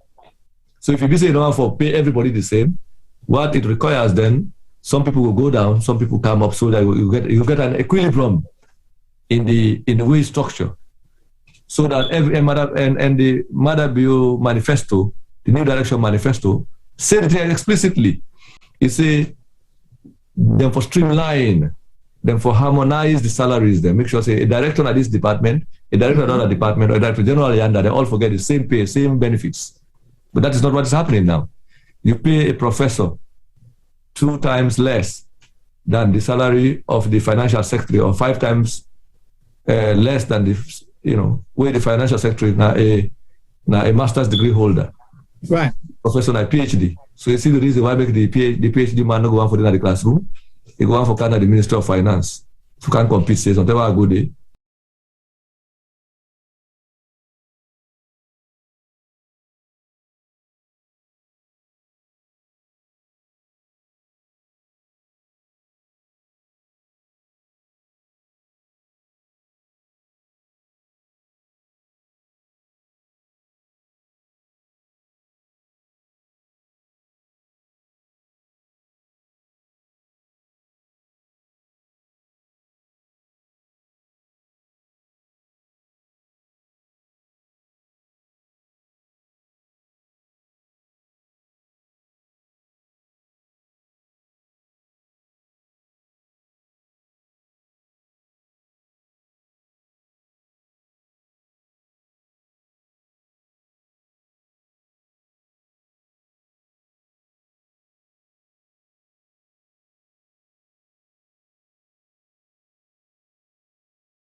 Well, Fambulem, once more, we apologize for the break in transmission due to no fault of ours.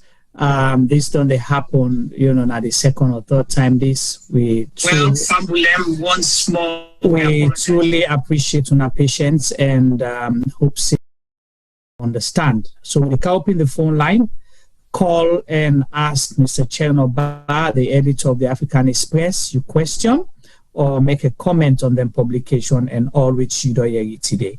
The number for call now WhatsApp now +1 614 551 8694 +1 614 551 8694. Call Mr. Chernoh Bah of the Africanist Press and ask your question. Okay. So, Mr. Bah, welcome back, and sorry for the continuous break in transmission and for, distract you trend of thought day. So, yeah, continue. At the ONS extension, not begin Kaya. 9 days each year, so but they know we will not give up.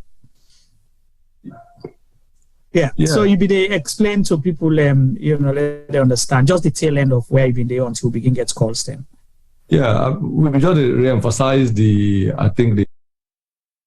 why addressing the payroll imbalance is very important, making sure that if a grade 8 official then at the classroom, correct, is supposed to get the same pay like another grade 8 official in any other sector of the government. So basically the public service, for they get paid only based on which side government put you. Say, for example, or be the president in your appointee in a state house, that means you get more pay than the company. So we don't get with first caller, Mr. Bah. Caller, welcome, and tell your name, who side you call from, and your question or comment for Mr. Bah, and make them short so we'll get other callers for calling. Yeah, thank you, Samina Boy Jalo Jamboya. I call from Norway. And I'm protected by the GDRP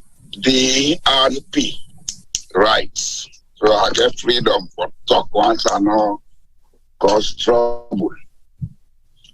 And if I ask a question, but Mr. Bah don't answer, I'm all ready. So I go make a comment. Okay. You see, what's in the happen in Sierra Leone is very serious because when they look at the figures then where Mr. Bah done they publish over time, and I guess I commend them for that. Because one, it takes patience for do them kind of work way they do so. Me when they talk so I'm not going able to get that patience for collect all them data they take. Two, the consistency, they tell me something about Mr. Bah. That he is somebody with ethics and focus. Now, that kind of people we need for the come up in a salon now. Not all people they can begin tell we as historian with fake PhDs. What I want to say is simply that we get for we the Sierra Leonean public get for go beyond reading and commenting on some of them things here. Therefore, begin ask myself, is this the right direction our country is going? Because the first thing we make government, any sign of the world, not trust. A government should be trusted by the people that elected that government. The fact that the governments, they go to all the extent here for doing them things here, it tell me from a critical point of view that they have lost trust and they are aware of it. They are aware, say, the people are not trusted anymore. So then they use surreptitious means for stifle free speech and opinion. We will bring the change for make them get them out of the way. The second thing is, on this issue of wage disparities, I wonder who's then come out with their magical figures here where they pay themselves. And I wonder back, what is really not the need for me to get certain institutions in Sierra Leone where they not they allow them to do their work. Because who is fixing these wages? If it's not the Commission for Wages, who is doing that and why? Is government a play cook at Shobi place? Or is it an institution that should have the trust of the people that elected it to do what is right, to make a universal change for everybody in the society? This issue of selective governance, where this government comes, we get for begin question that, and we get for begin take out seriousness. So, Mr. Jamboya, what do you mean? Because when they come, you pay one person one wage, you pay another wage. That's selective governance. Then you go intimidate people for asking for their rights. Then you left the other hand where they do rubbish. It's selective governance. Then even the head of state goes out publicly promoting division and ethnocentrism. And one thing that guy does not know, he's not even Mendy, he only speaks Mendy. If I begin tell Maada Bio, say, he gets so and Bulom background. Okay. Right, that's a new one. We'll let's down it for another program. I have proofs for that. No, I don't doubt you. I don't doubt what you're saying. I just will left for another program. But okay, you saw the letter, okay, from the Office of National Security. The letter, I didn't have it before me. Right. So you saw that letter. That letter, they tell you, say, Sierra Leone, all the institutions down are incompetent people that did it. For this institution, we then call ONS, for go tell Media Commission for take action when they are supposed to be cyber savvy for doing for address the issue. If they tell you, say, this Abdullah Koka we signed this letter, not knowing job, you don't know it from him. A party activist where they put it. Because if not me, I know what if for do, I know the right independent media commission.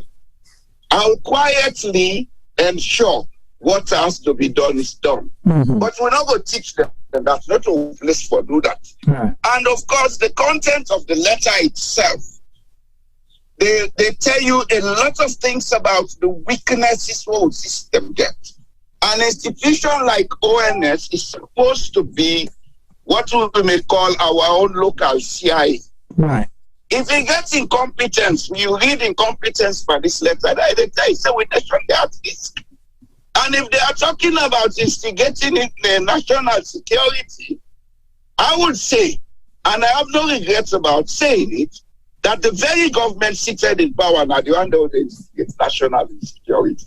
And if they make anything go wrong in that country, would they make the world tight for them? And then at the end, this. Thank you so much, Mr. Jamboya. As always, we don't hear you comment and part question. Mr. Bah will respond with that. Continue for listening to it, sir. Thank you. All right, Mr. Bah, so you wait out yonder. If you want for call +1 614 551 8694 and get the opportunity for us, Mr. Chernoh Bah of the Africanist Press. Your question on the conversation so far. Yes, Mr. Bah, you don't hear Mr. Jamboya in comment / question. Yeah, I think, you say the right thing. Office of National Security, basically, in the Sierra Leone context, if you take another side, it's supposed to be the national intelligence outfit of the Republic of Sierra Leone.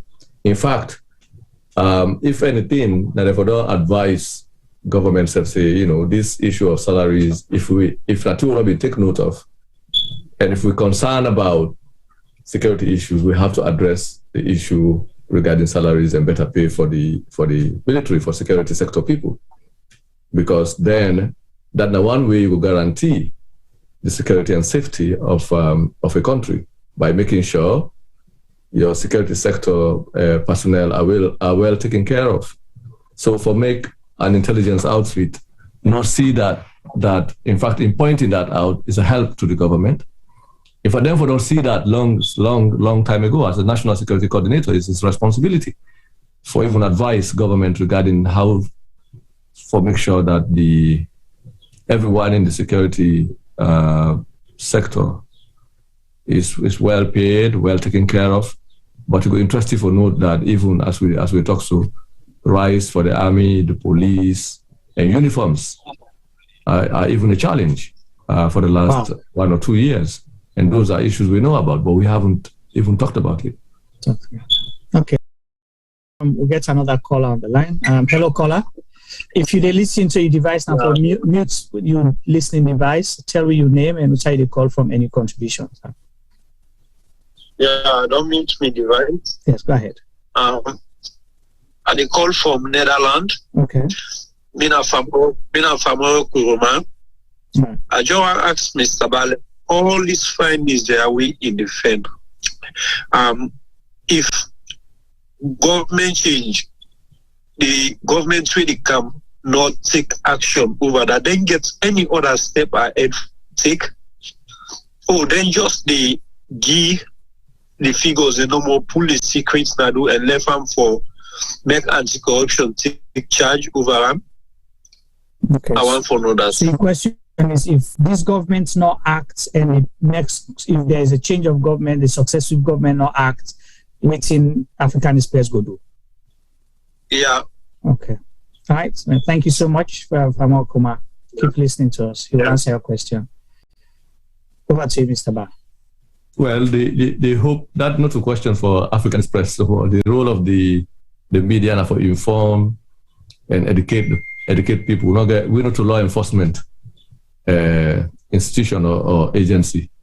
So if a government official in Sierra Leone take money from Sierra Leone, public money, can buy asset in England, keeper.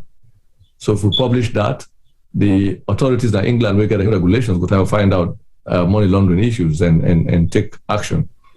All over the world now, we get actions have been taken against people who have smuggled money out of their countries, asset recovery institutions, anti-corruption mechanisms all over the world. So not to Sierra Leoneans only they watch what we the right about Salone. All our policy makers and institutions, people have engaged the government of Sierra Leone in their meetings and asked them about questions regarding Africanist Press. Some of their effort never talk say no, they not think this is a regular way how government they run. But we know that. So they've always tried to play down the significance. So I expect say any government moving forward will able to see the need for key things that we need for Noah alone. We need for strengthening audit service. Right now, as it is, we don't have an audit service because it's not, we get an auditor who is acting without parliamentary approval. The substantive auditor was suspended without the procedure. Parliament just, everybody seemed to have forgotten about it and left the auditor and the deputy. The two most senior members of the audit service are out there. And nobody, as we highlight 1-2 weeks, they've forgotten, they've moved on to something else. Now, this person acting as a auditor general is not qualified. It's not even approved by Parliament. Remember, this was way back, now almost a year now they act without parliamentary. Parliament not even find a problem with that. And not only that, this guy is not even a chartered accountant. He's not qualified for superintendent any national audit. So we don't have an audit service right now in the real sense of the word. We got to strengthen that. Make sure the audit service is independent, well-financed, independently. They get an independent finance, how government controller, they try to do, they can go all the money in a different way. So get an independent audit service, strengthen the Accountant General's department, strengthen and gear and powers. Then from there, get an independent central banking administration. Then you get a credible, you forget caller, we can take her. Yeah, we'll get a call. All right, hold on, Dave. Yes, hello, caller. Unmute yourself. Tell me your name, where you call from, and make your contribution, please. Caller, can you hear us? You're still muted. I'll go to another caller, then you can call me back, okay? Hello, caller. Yes, this is Mike from Philadelphia. Mike from Philadelphia, welcome. Go ahead. Yeah, I just want to thank Chernoh. I just want to thank him for everything we do. Keep up the good work. Keep the banner high, always as a Franciscan. Thank you very much. We'll continue for the watch, Yeah. make contribution. All right, thank you so much for the support. Thanks. Hello, caller. Hello, caller. Caller, can you hear us? Caller, are you the mute to you there? You hearing me? Well, yeah, if you speak up a little bit more, I go hear you. Okay. All right. You hearing me now? A lot better, yes. Tell me your name and who side you call from and your contribution, sir. Concerned citizen. Okay, you get for speak up. If not, I'll get for go to another caller. I know they hear you. I say me a concerned citizen. Again, in America, again, and I hope you hear me now. Yeah. A little bit louder. Are you using your mouth? No, I'm not using it. I'm using my regular phone. Okay, so speak up a little bit more, sir. Go ahead and make them quick. Yes, you know, I want for them to say, we the Sierra Leonean, we get intellectuals. Then we listen, we did at the background, and we at the silence.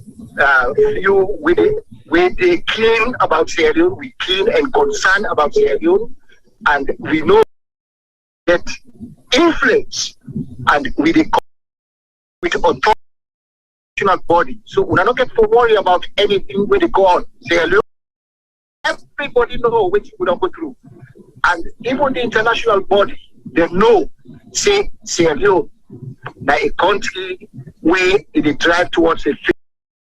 So I want to assure you, continue to what you want to do and tell the speaker continue on what they do, not to put less effort they do. You know, we get intellectuals, and I will disclose myself too, but I'm telling you, highly educated people that about the welfare of Sierra Leone. So when I just keep on what you want to do, definitely there's going to be a change in Sierra Leone very, very soon. Not a revolution, but a sincere and a genuine one. Even the constitution don't go turn around when I'm surprised. Because groups they don't form, we're ready for go inside Sierra Leone and change Sierra Leone from top bottom. They go get to anybody. We therefore go straight up things. So I want to assure you that. Okay. We do what you want to do. We take note. Get concerned and touch base with people, touch base with the whole world. Right. Just continue with what they do. They want to say continue with it because what you do is right in the lethal weapon against them. All right. Thank you. Appreciate it. Social media is very, very powerful. They encourage you to continue with this. All right. Hello, caller. Hello, caller. Hi. Yeah, now for from and make a contribution quick, so we'll give that opportunity to. Right, Mr. Mohammed. Ahmed, go ahead. Yeah. The contribution I make concerning this problem as too much. So I'm not sure. So Ahmed, will not.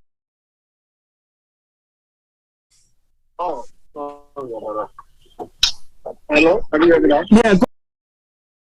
Hello. Exactly. This new direction, that's the kind of. The minister we say, now for they set the standard for themselves. So, what do they talk? What do they talk now for the kickback? They use our youth. The minister said that they clearly. Oh, yeah, that was Maada Bio. When they inform this game, and then this game. You know, so no position in that to them. Okay. All right. Thank you so much. All right. Thank you. Hello, caller. All right. This caller will call me back. You don't wait small. Plus 518694 and make a contribution. Hello, caller. Yes, caller. Tell me from and ask your questions to Mr. Bah or make a comment. Yeah, Mr. Lamina, they call from Maryland, United States. All right, Lamin, go ahead.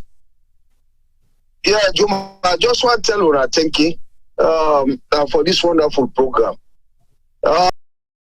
Follow up like the Anti-Corruption Commissioner on various occasions.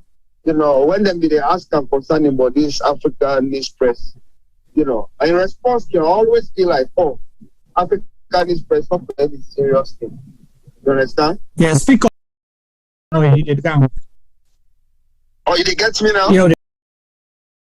Yeah, so and you always they look at the African, say not to a very credible institution. With the information is there where then they put out, you understand?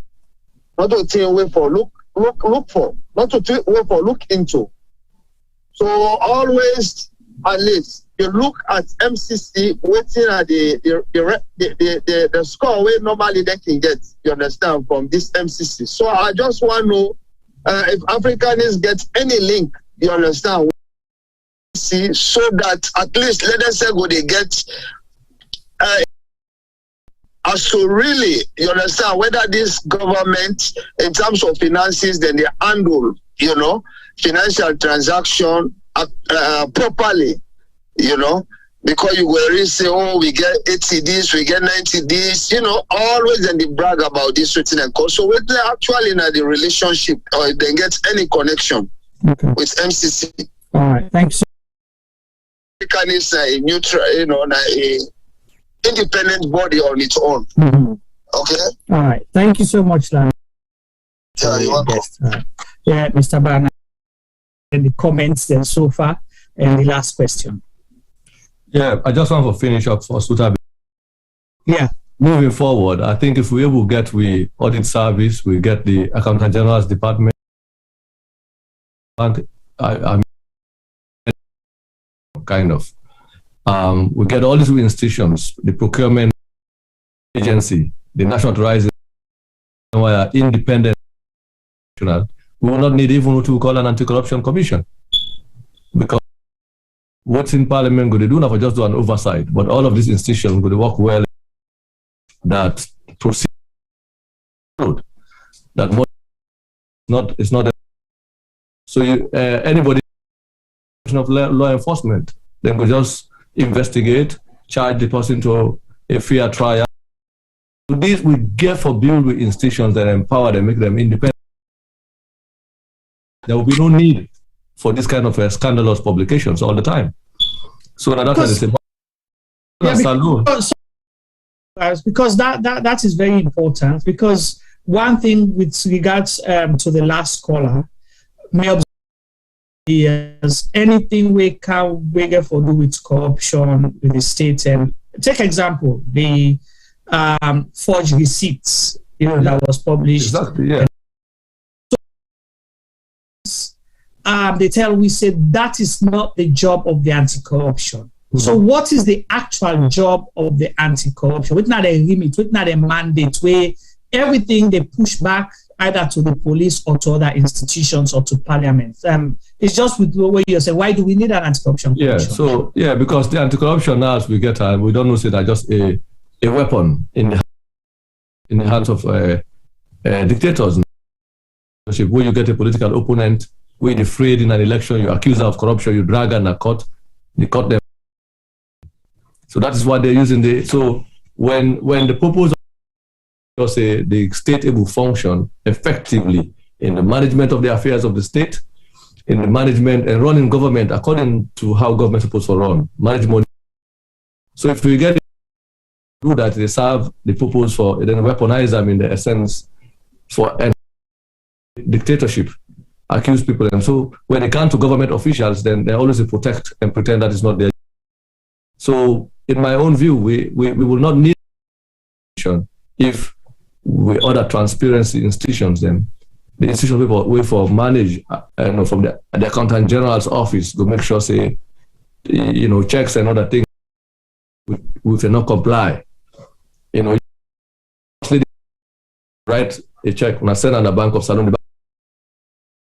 As long as me not tell her, if they bring document and cash, I mean, look at the in terms of the amount of cash withdrawal coming out of the bank of the central bank. Any serious about that kind of situation. But the bank governor say, Natella, when they present check to her, in our mind, they will just cash them. So the president will just call, or the secretary of the president will just call the accountant general. President want travel for transfer money in the travel account, and as in put on so in 1 hour, they not send Musa Jajwa for going to hold back money and come out. So you see, we don't report all these things. So what we need, we have to have a very effective and in department, well staffed, thoroughly funded, a very independent audit service that will audit to see these procedures are followed, a very independent and well functioning. When they get small kickback, or they form satellite companies when they beat the contract. That's what they are doing. That's all. Why do you to creating an agency that is now being used as a weapon for fight opposition politicians on behalf of government? It's using tools in other service programs. So I think a future government therefore reconsider whether this anti-corruption institution is necessary and build the independent mechanism. So Parliament then's role will be to just provide the oversight to make sure that money is used. So I think we can do it.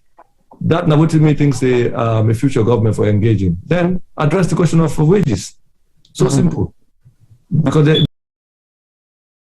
but they don't want to pay workers well. And the moment you do that, you don't help for empower workers and build a robust workforce. We know say you've been done put out the salary for certain many. We don't publicly say them, we don't give themselves salary benefits. And but the next slide. We'll not touch the president in own. We just touch how the president is spent per day to show exactly what are the privileges of being a president, especially for this particular president now. And now with the amount of per day money president, how much the president is spent per day, and how much the vice president is spent per day, how much they will lead in cabinet officials and ministers, what is their fuel allowance, what is their rent allowances. We don't for judges and other people. So we have to extend to salaries of judges, other benefits of judges, and then ministers. So when people begin to see ministers and judges, then we will get a sense in terms of how to compare how much they ask for. So to that 5 million where NGC they suggest saying I for be the living about harmonization. And now I see that you want to give a hint? So no, it's not about hints, but we know we begin to see the examples now in terms of looking at the Minister of Finance. But this is what I want for saying that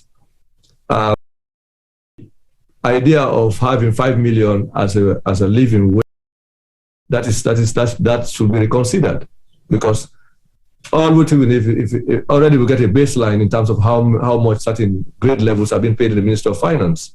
So if we use that as a yardstick for extending to other sectors of the public and public sector workers and other sectors of the public workforce, then we don't need for even negotiate in terms of salary. When they protest and they try to get them, they try to develop salary now for them. Say, okay, we'll add no salary to 3 million, to would they get 4 million. They are trying to shortchange the teachers now. So they want to increase the salary of the neck driver. You understand? Or the neck office assistant.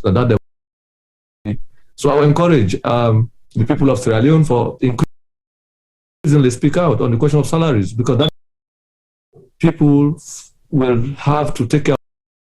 If they work, you get a family, you don't without these benefits and salary. We have to increase that demand for harmonization of the payroll, wages, and ending these wage disparities in the public sector. Okay, hold on, we'll get another caller here. Hello, caller. Hello. Yes. Yeah. Good evening. Good evening. Tell me your name, who side you call from, any country. I'm named by Ibrahim. I call from Italy. All right. First of all, now for me, callers on the line. Okay, thank you for this. Light people, some of who don't know which they go on at the country. Okay. If you see many of the corruption that happen in our country, the salary is too low. That's why if you see like the way we brother just said just now, the police, some of the teachers, the money within the collect is too little, small. You understand? Mm-hmm. That's why if you see like 2 million, 3 million salary, how can you survive? You get your family, some of them pay house rent whatsoever. They have their children. You understand?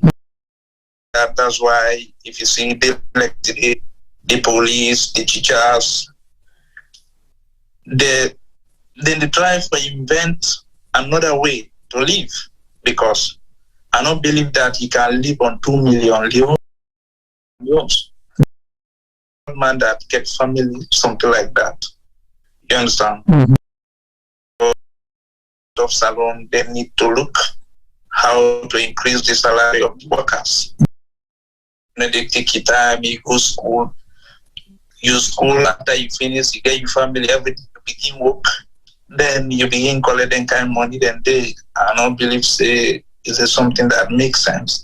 That's why if you see some of we right now, we try, if you see somebody the school finished, mm-hmm.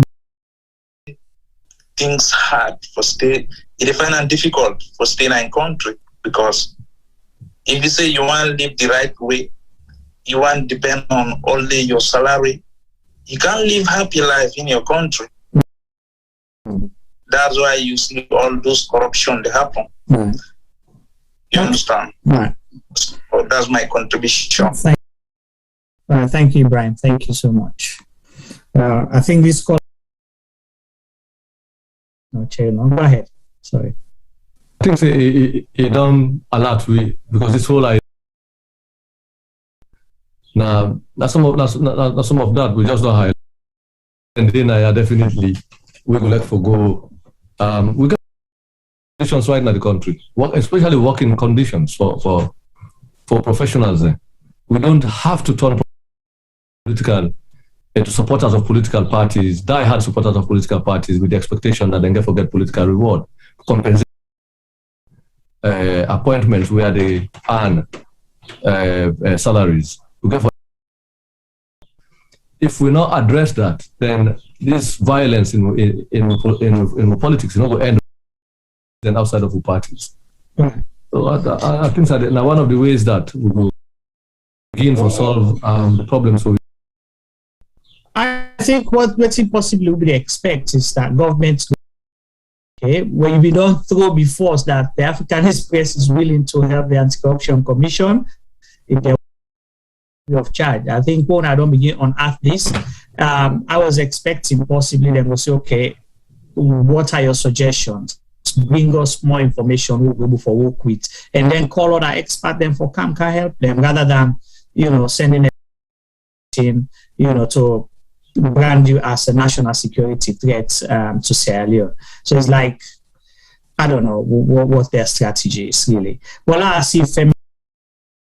Yes, go ahead, Sabah. Okay. Okay. Yeah. I think so. Now, because government their own preoccupation now how for silence the Africanist press and how to make sure people do not have information regarding how politicians in power are using their finances and how they run the state. Mm-hmm. And that is what is responsible to all the harassment of innocent civil servants, hardworking civil servants in the public service, honest people like the Auditor General and all these other officials in various who've been chased out of the very spend time for work and get institutional memory simply because they try to deny people access to information about government conduct. So I think the question here is what can the people of Sierra Leone do moving forward information that we've provided. Because the fundamental question here, do we, with a government that is opposed to dialogue around what it takes to build, do we want to settle with a situation like this where adverse to ideas regarding how for build a country, how for develop, take care of our own citizens and build the future what we want for future generations. And a handful of individuals will always live well at the expense of the lives of millions of other people.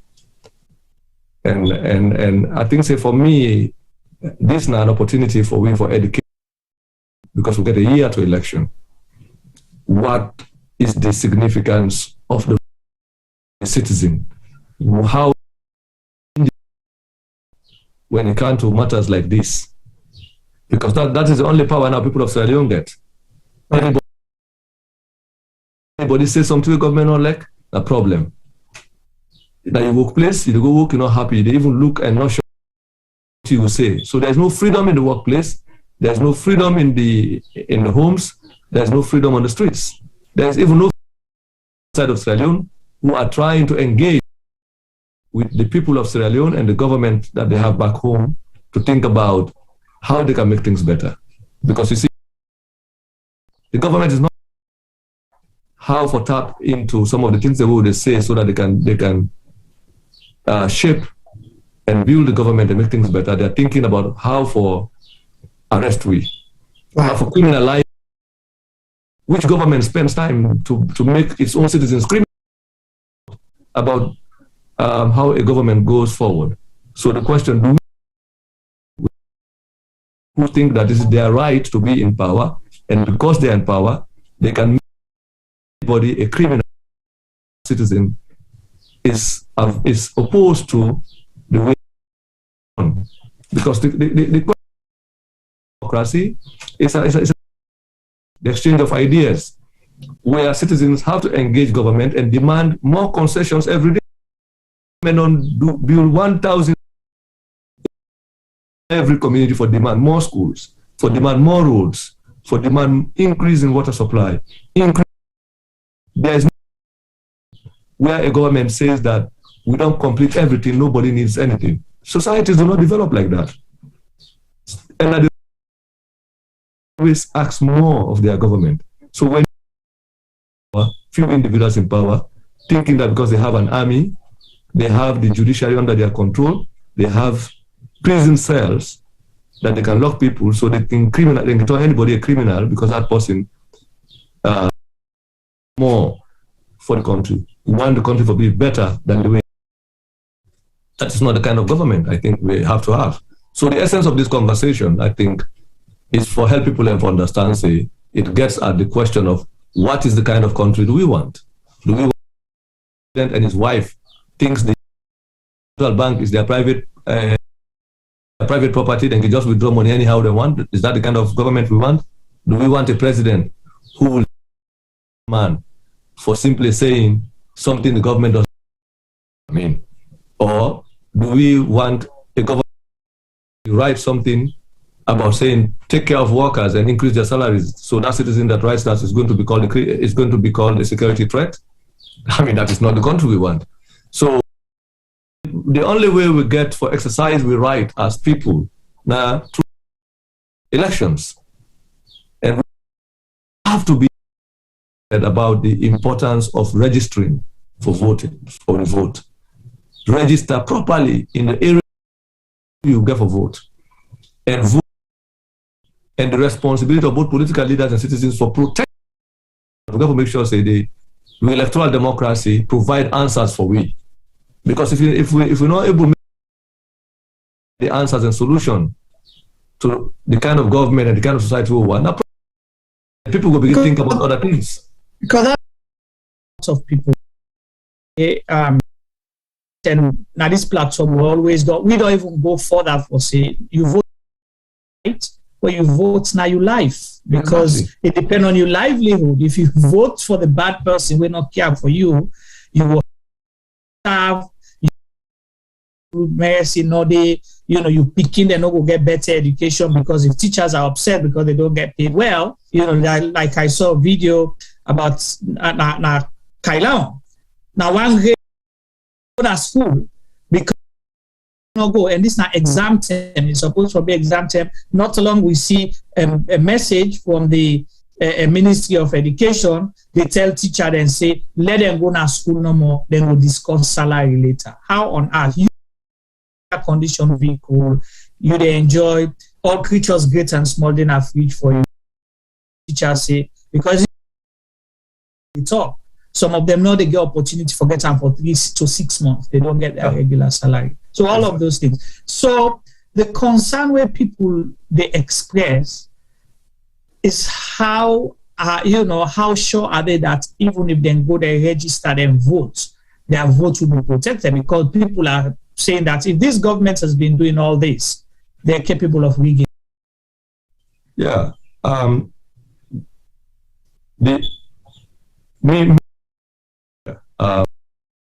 it. The only the current government will be able to is if the opposition party leaders allow them. And that I come back. That means in terms of how do we prevent a government from rigging an election? It is difficult to rig an election in the current situation where we get in a saloon with new technology, with citizens that have become restless with the kind of oppression that they've experienced. The only opportunity for get a second term under the current situation, if the opposition leaders who are there, who are representing the people, decide that they have to help the government to steal the election. Basically, the current government, because there is what is the message that this government presents when they are jailing people, when they are stifling public dialogue, when the economy is in. What are they going to tell people then? What are they going to tell people that they people forget a second time to continue this tradition of people for speaking out? I mean, the possibility, as I can say, difficult, even passing a camel through the eye of a needle, but the only is if this opposition they want to allow, and one of the ways they can do that is by having a candidate of their own in Maada Bio to impose candidates of his own choice as leaders of opposition parties. That's one pathway. So, but this is a conversation that citizens need to have. Who are the people who want to represent, who understand that the current situation as Salon is not just about organizing an election, but the fact that they are hiding or to the polls with them who will lead the determination for power. Okay? These leaders will protect their votes, will help them to vote peacefully and protect their votes. And again, I think the other thing is our responsibility to call on freedom-loving people, democratic organizations and institutions and countries all over the world for help. We also supervise and ensure that the people of Sierra Leone vote correctly and in a peaceful environment. But that is going to happen because we see the SLPP did not deploy money and effort like Koya for making them get 40%. No, they wanted to, and they wanted to, including stealing that by-election. It was impossible with all violence. Surveillance by political parties and outsiders who care about the stability. Effort is multiplied and developed at a more robust and higher way because to ensure that we balance.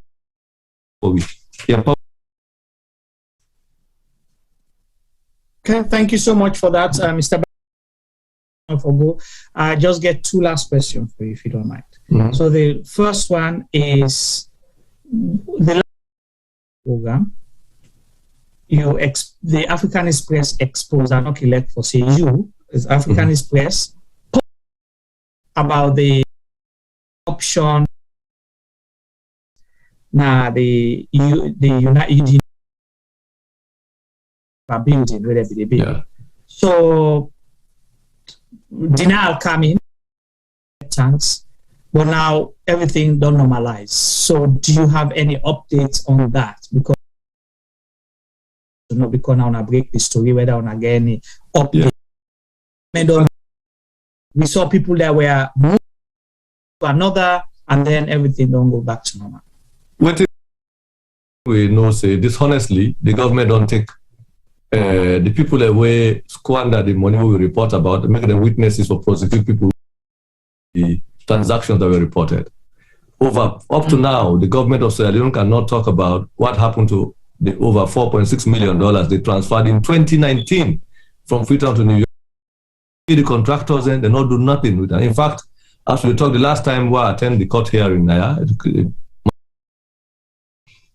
both the contractors and people said they put hand on the project again until they pay them. So what is the government of Sierra Leone lying to the people here that they try for fast track and clearance again to New York for made them start rebuilding of the thing.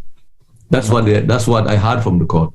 So apart from yes, they try for send now the contractor say they for pay.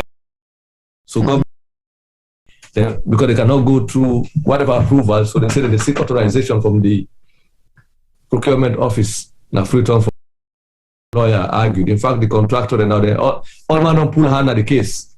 So now the court was even discussing how they go invoke the New York City they help them for even the possibility the building, the embassy building, so that it will stop for destroy the adjacent building of the country. Wow.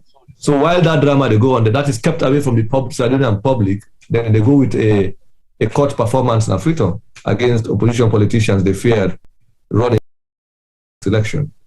So that has, while they concentrate on the so-called Samura case trial there, which has nothing to do with the corruption story where $6 million in 2020, we don't know use that at the building. There is possibility that so they lost the money, we lost the building, case that the court so that was the last time, because every time the court is sitting, I get an invitation. We can send people there for attend, but I have been attending as well. That's one aspect. The second aspect now that the government still owe the people of Sierra Leone the true explanation regarding what happened to the money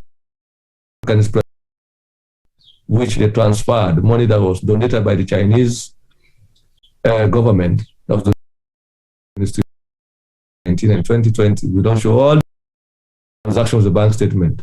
So the anti-corruption developed its own evidence against an opposition politician who was in the last election and which potentially got the election. In fact, one of the that's how they in the court. Oh, really? Yes, yeah. So the president has indicted his former one of his rivals as part of the Chancery building case. So then, because of what happened at Freetown, the people of Sierra Leone the building in New York. So if they care to know, we follow up story regarding what is going to happen to that building. So the possibility to lose it, the only of Sierra Leone has to transfer more money and now pay the contractor there. The man they say no touch one small brick safe. In fact, they try for ask for how they come out inside the case. They don't criminalize them, don't put them. So that is so far what the lawyers for the Empire Group and the Fairfield they talk about. The case not even know that what for do. Because so like usual at the last hearing, they talk about now which possibilities, both the lawyer now the prosecutor, one way bring the company in court to the other one, then now they say, well, the people in Naya now, these people they take advantage because then say they're diplomats, they're diplomatic mission. So what we go do now, we get right for protect also the property of American citizens. Right. So perhaps one way to do that is to demolish hazard now to the neighbors. Because it's a safety risk to everybody around. So a safety risk for the community. So and Sierra Leone will lose. Yeah. Wow. Okay. Thank you so much for that. And another update we will have to know before the final question is we know creative way of getting money transactions from the Bank of Sierra Leone for the First Lady and other people and the per diem pattern and the receipts, all of that. Has that stopped since your publication? It's still ongoing. It's still ongoing. Okay. In a massive scale. New accounts have been opened. Now, they might of finance and we have to come to that. But this is another thing again. We get for lady issues again because we have to publish. Remember, the First Lady been on tell people of Sierra Leone that during the marriage, even water have not been get. So we want to also show that significant amount of public money in the second wedding president and story out. So let me announce it now. If you want announcement, that is one of the announcements that's in the making. So right now we just want to get these salaries done. Maybe called real incitement. Now that's where we are getting to. Okay. So inside. When we say we're under 25% of the evidence in our disposal, we actually.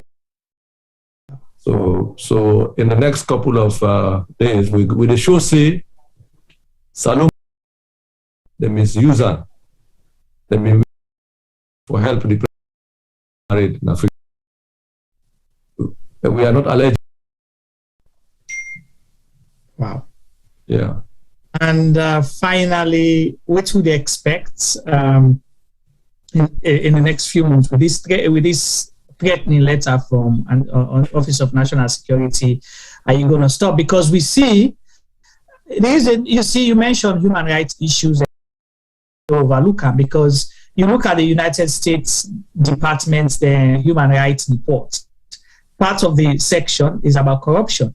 And without mentioning Africanist Press, a lot of what in Africanist Press published was featured in that report. The EU, the same thing. So now they give their information back because we let them they don't suspend the Auditor General, so they will come out as alone as well, the EU as well. Well, I will not be surprised if they get to that, but we hope so we will arrive at that point where any a bad leader will contribute a lot. But this is now what I want for saying that the situation as alone is not an isolated situation. Right. You know, so the government of Maada Bio is committed to fighting corruption. It's no longer something that the international community listens to. And any significant, those reports or that effort to do was made possible because there was no, at the time, information, but we are talking about this issue, tied to the government, and that is in bed with the current regime. So until we try to do all of these things that all, in addition to what we are doing as well, now the world they look differently about what's happening in Sierra Leone, and they're getting more interested in helping or join hands with certain people then for make sure say the country stable and safe. So that people need to be assured of that regardless of the government effort for when they snap with one diplomat, then put on say, because that's what they do. Then if Maada Bio go to Belgium, the EU meeting, we go there. They snap picture with Ireland, snap picture with this, then they say, see, it's world-class leader. I mean, so, but they're not community, no sanctions alone because of what is happening. Is the for make sure we get the government and our response on partners of Sierra Leone for and now making their own opinion about Sierra Leone. Some of the things that Sierra Leone, the issue in Pademba Road, all of these things, the harassment of people, police arrests, the corruption. Now we get a first lady who's appearing in international reports as somebody who don't take public money. So they don't go. It's an international. Reports come out. They cannot avoid these issues anymore. We just got to continue for doing work. That's the whole. Thank you so much, Mr. Chernoh Bah, editor of the Africanist Press. You don't come today, you don't talk to me. Waiting will be for today's program to,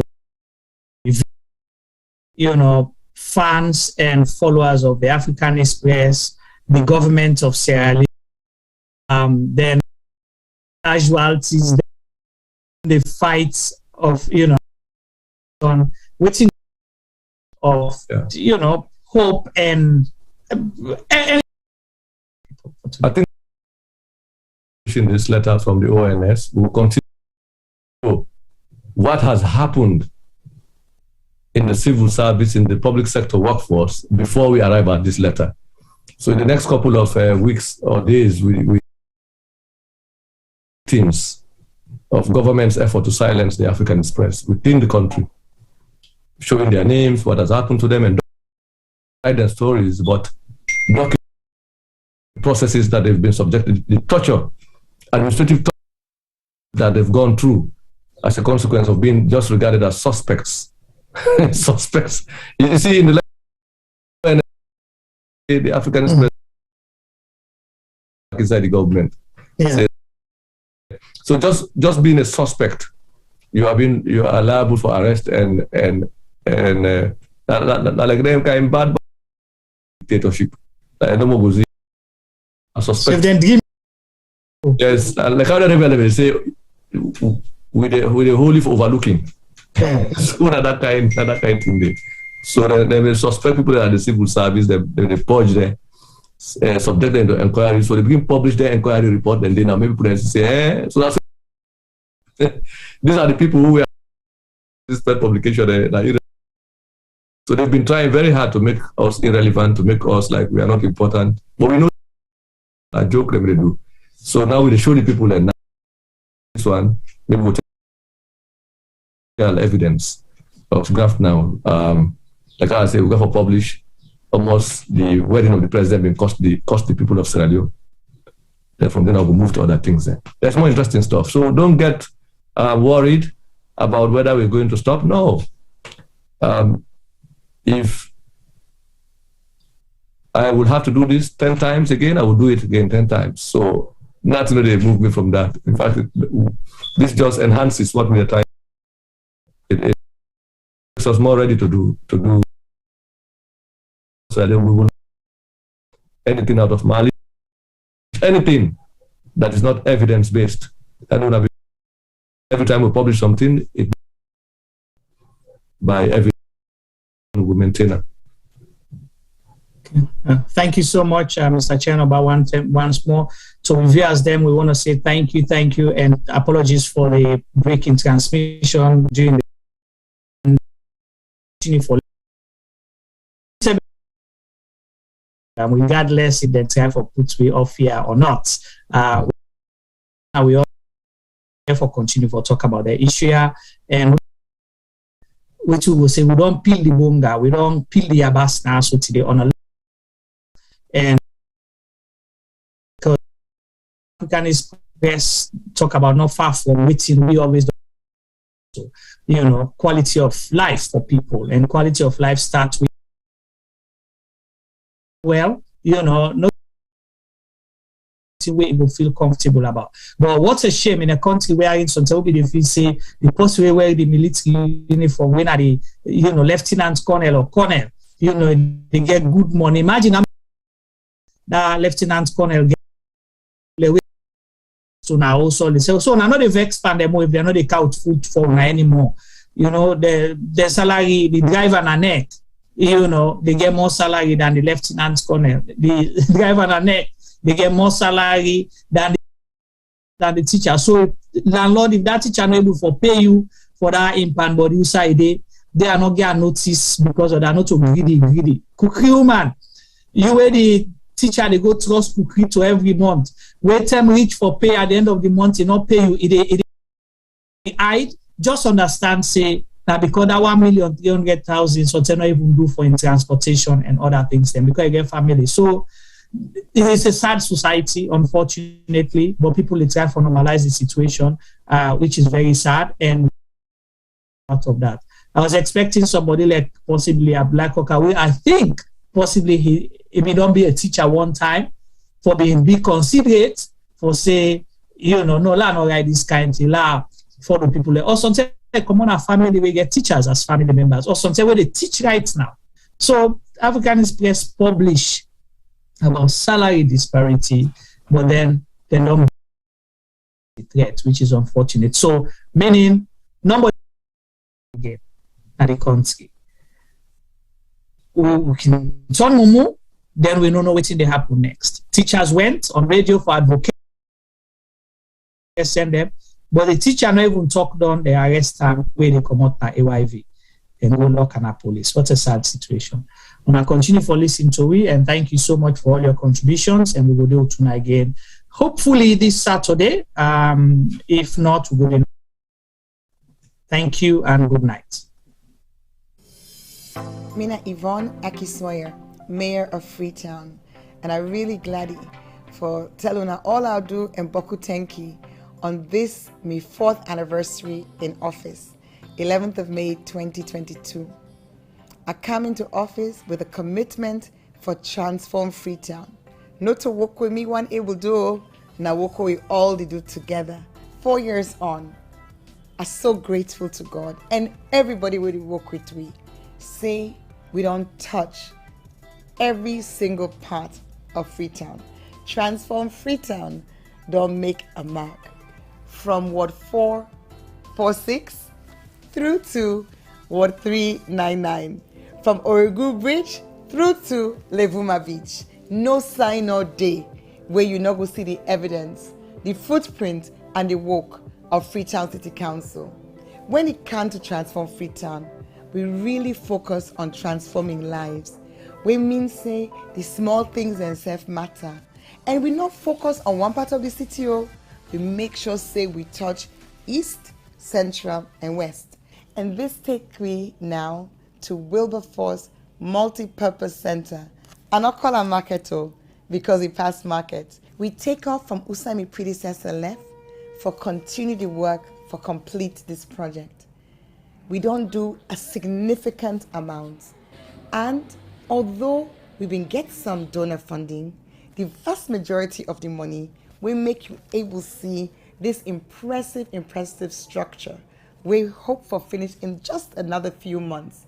The vast amount of that money they come from Una Freetonians. Within the Wilberforce community, Wilberforce village to be specific, we get this building project we've done there for a very long period of time.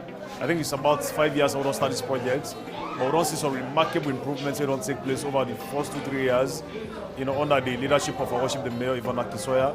And we can't today for gauge or assess, the progress we don't make so far, for make sure say the community then gets access to this facility and make sure say they make the best use out of it. Family like a member say Wilberforce village na be sideway before now be a very small community with less population, but if you can't get the population don't grow for by more than 10-fold, so needed for improve on infrastructure. I mean, if you see the market, the old market, you see its size and its space, you really know say and not be catered for the kind of way where the population don't boom right now. So there's every need for make sure we do this kind of fantastic projects for make sure we serve the needs of the people. This market, this very market, it will open up Wilberforce. It will make Wilberforce open up beyond, in fact, Freetown no more. The ground floor, now in the house, the wet goods. The middle floor, now in get the shops, where everybody entitled for secure one shop, provided you meet the criteria, we cancel the set.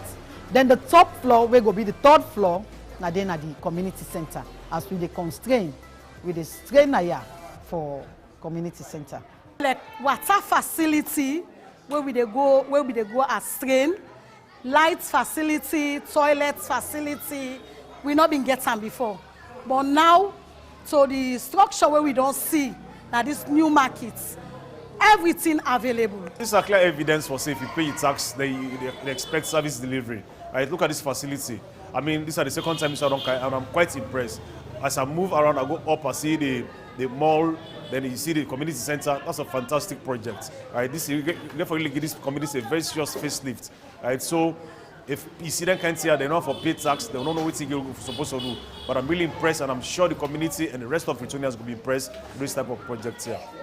And in the center of the city, that's outside we call Central, we get one project where, again, something they're very close to my heart. This is the one, the Beringron, the Secular Road. One of the very important developments we are so grateful for now this fencing of the cemetery, the public toilets where we try for bill, and then the office for the diggerman and the clerk. The structure is very, very important to us because the documents them we don't get from all the we don't soak, all we don't pull. But we believe say the structure now we can make all the documents now will be safe. The we will be safe now with the one day they come. I don't say Chernoh will kill you again. They don't turn the cemetery as bomber. They can't throw away dirty inside the cemetery. But now we tell God thank you. Now we don't see the fence they go down. I will not say by God in power, what the fence is done, at least we go protected from them thing in the understand? Eh? The mommy they try, but if we say no more na council no more, no way, now the people them for come together with them property rates, other half taxes they pay, they make this happen. Central, now they will also get one of the flagship projects when at the FSM plant, fecal sludge management plant, where prior to now, before this time here, we all know what's going to happen. When them vacuum truck them can come out empty post in cesspit. We know how that thing been go and scatter na King Tom. But day like today, we get a facility where we be able for processing. Well, the fecal sludge treatment plant, they operate like this.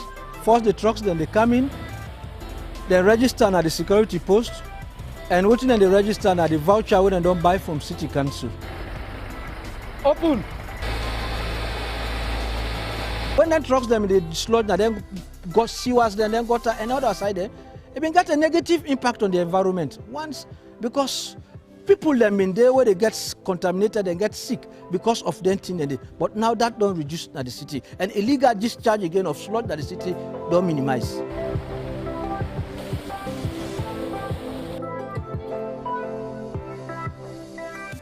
C'est-à-dire, les coups de mots donc quand donc empty, we in the camp. Water is scatter. Say to the water safe we the drink. It affects with sickling, it affects people in the community.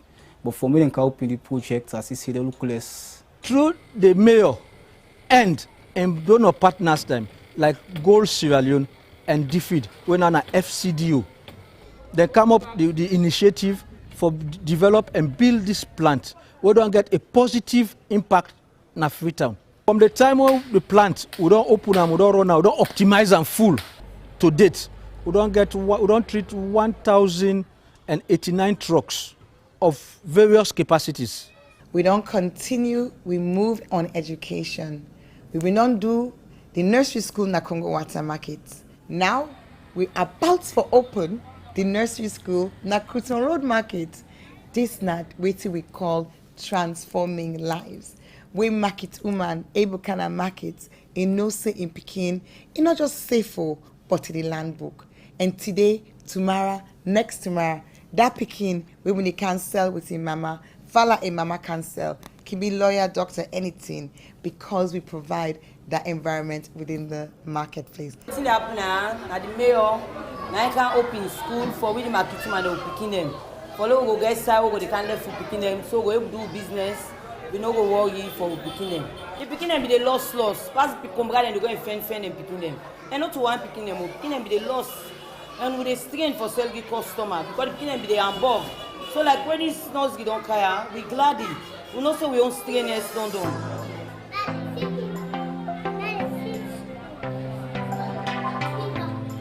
Greybush PHU. Yan aside usai health that been the focus. And which we don't do because we target that for reduced maternal mortality, we be able for expand usai bere woman and the born.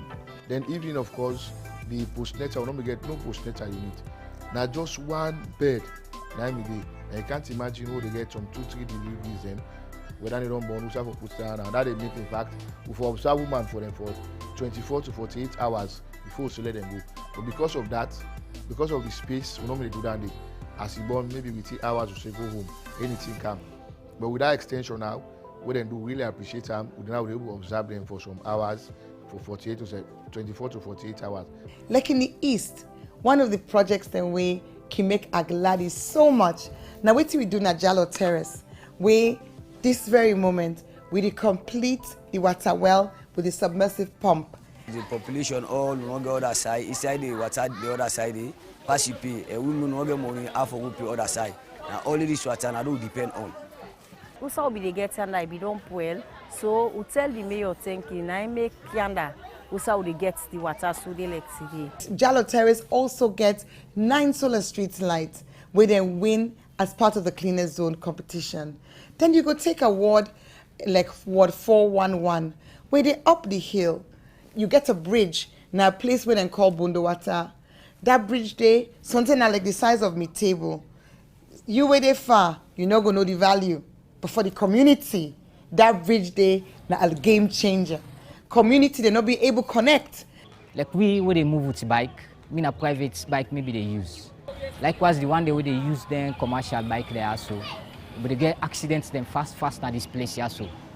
Where they don't fit for cross, at the same time the bike man, the person where they load on the patient, they fall down. So now we don't see now the way we done now, we tell God thank you.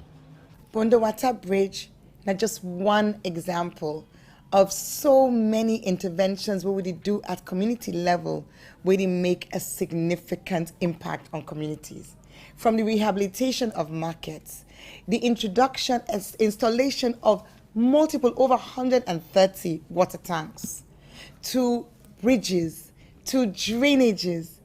One specific thing we've been catch the headlines, we've been caused so much pain, now been the Wellington fire disaster, which happened on the 5th of November 2021. We as council, with the support of various donors and sponsors, we'll be able for not only provide medical, drugs and support in the hospital, feed the patients them for over 6 weeks, provide support to the doctors and the nurses.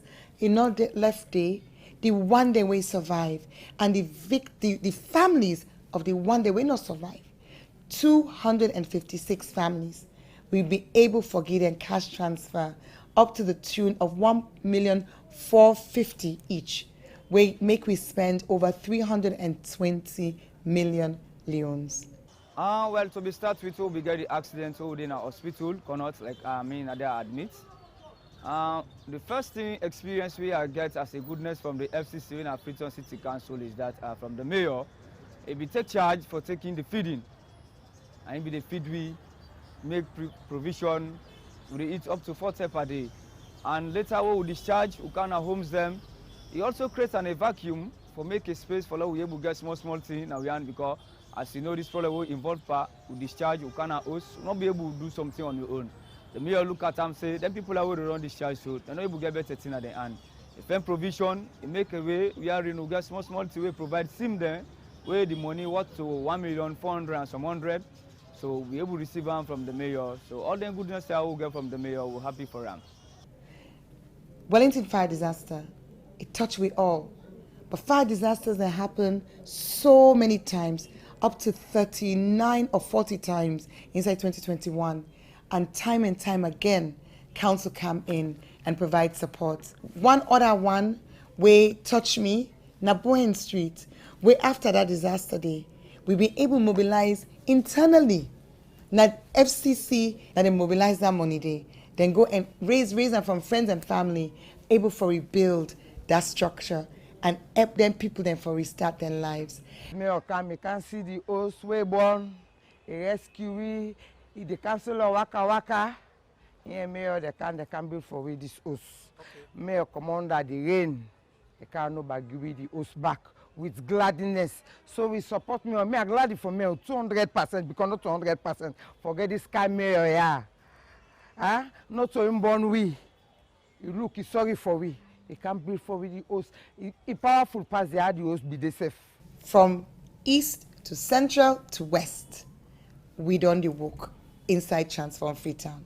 50 Met Police, now we recruit. 600 young people, they grow trees. Over 1,000, they work in sanitation.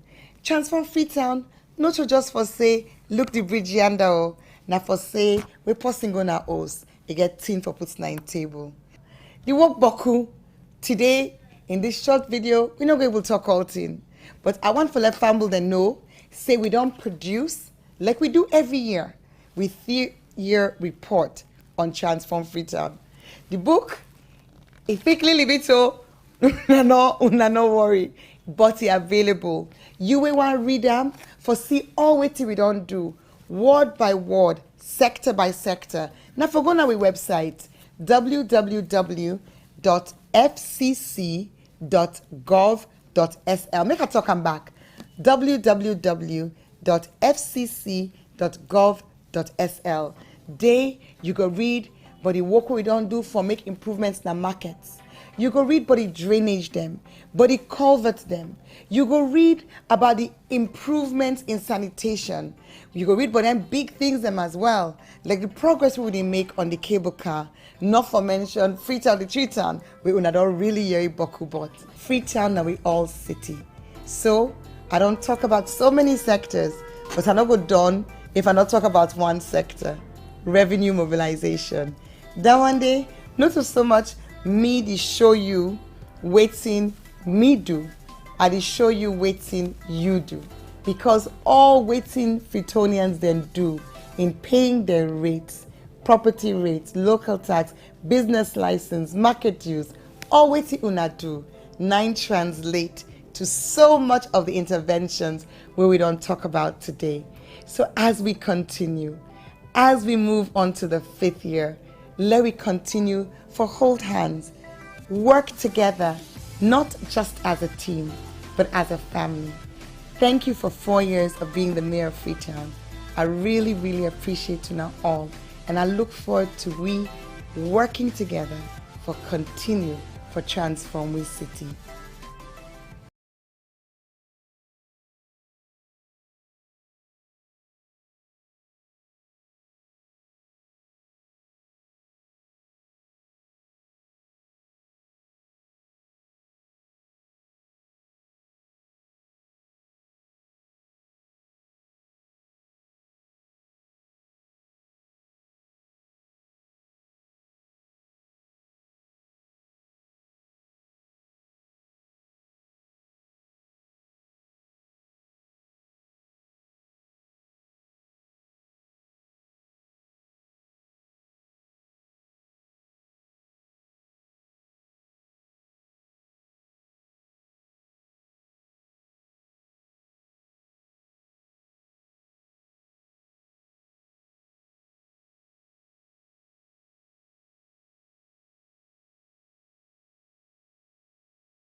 Yes, this na term for all Salon people and then party them.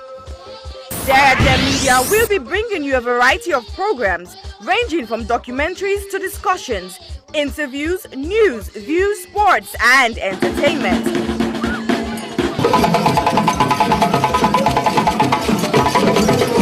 Our programs will contain matters on development, governance, the economy, and issues that are of importance to Sierra Leone. So, no left BNO because we get Bebe program then like salon discussion, meets the ministers, the president's hour and the Gladi program. Look me, I look you. All this they start soon na www.sarahjemmedia.org. Now who's term these?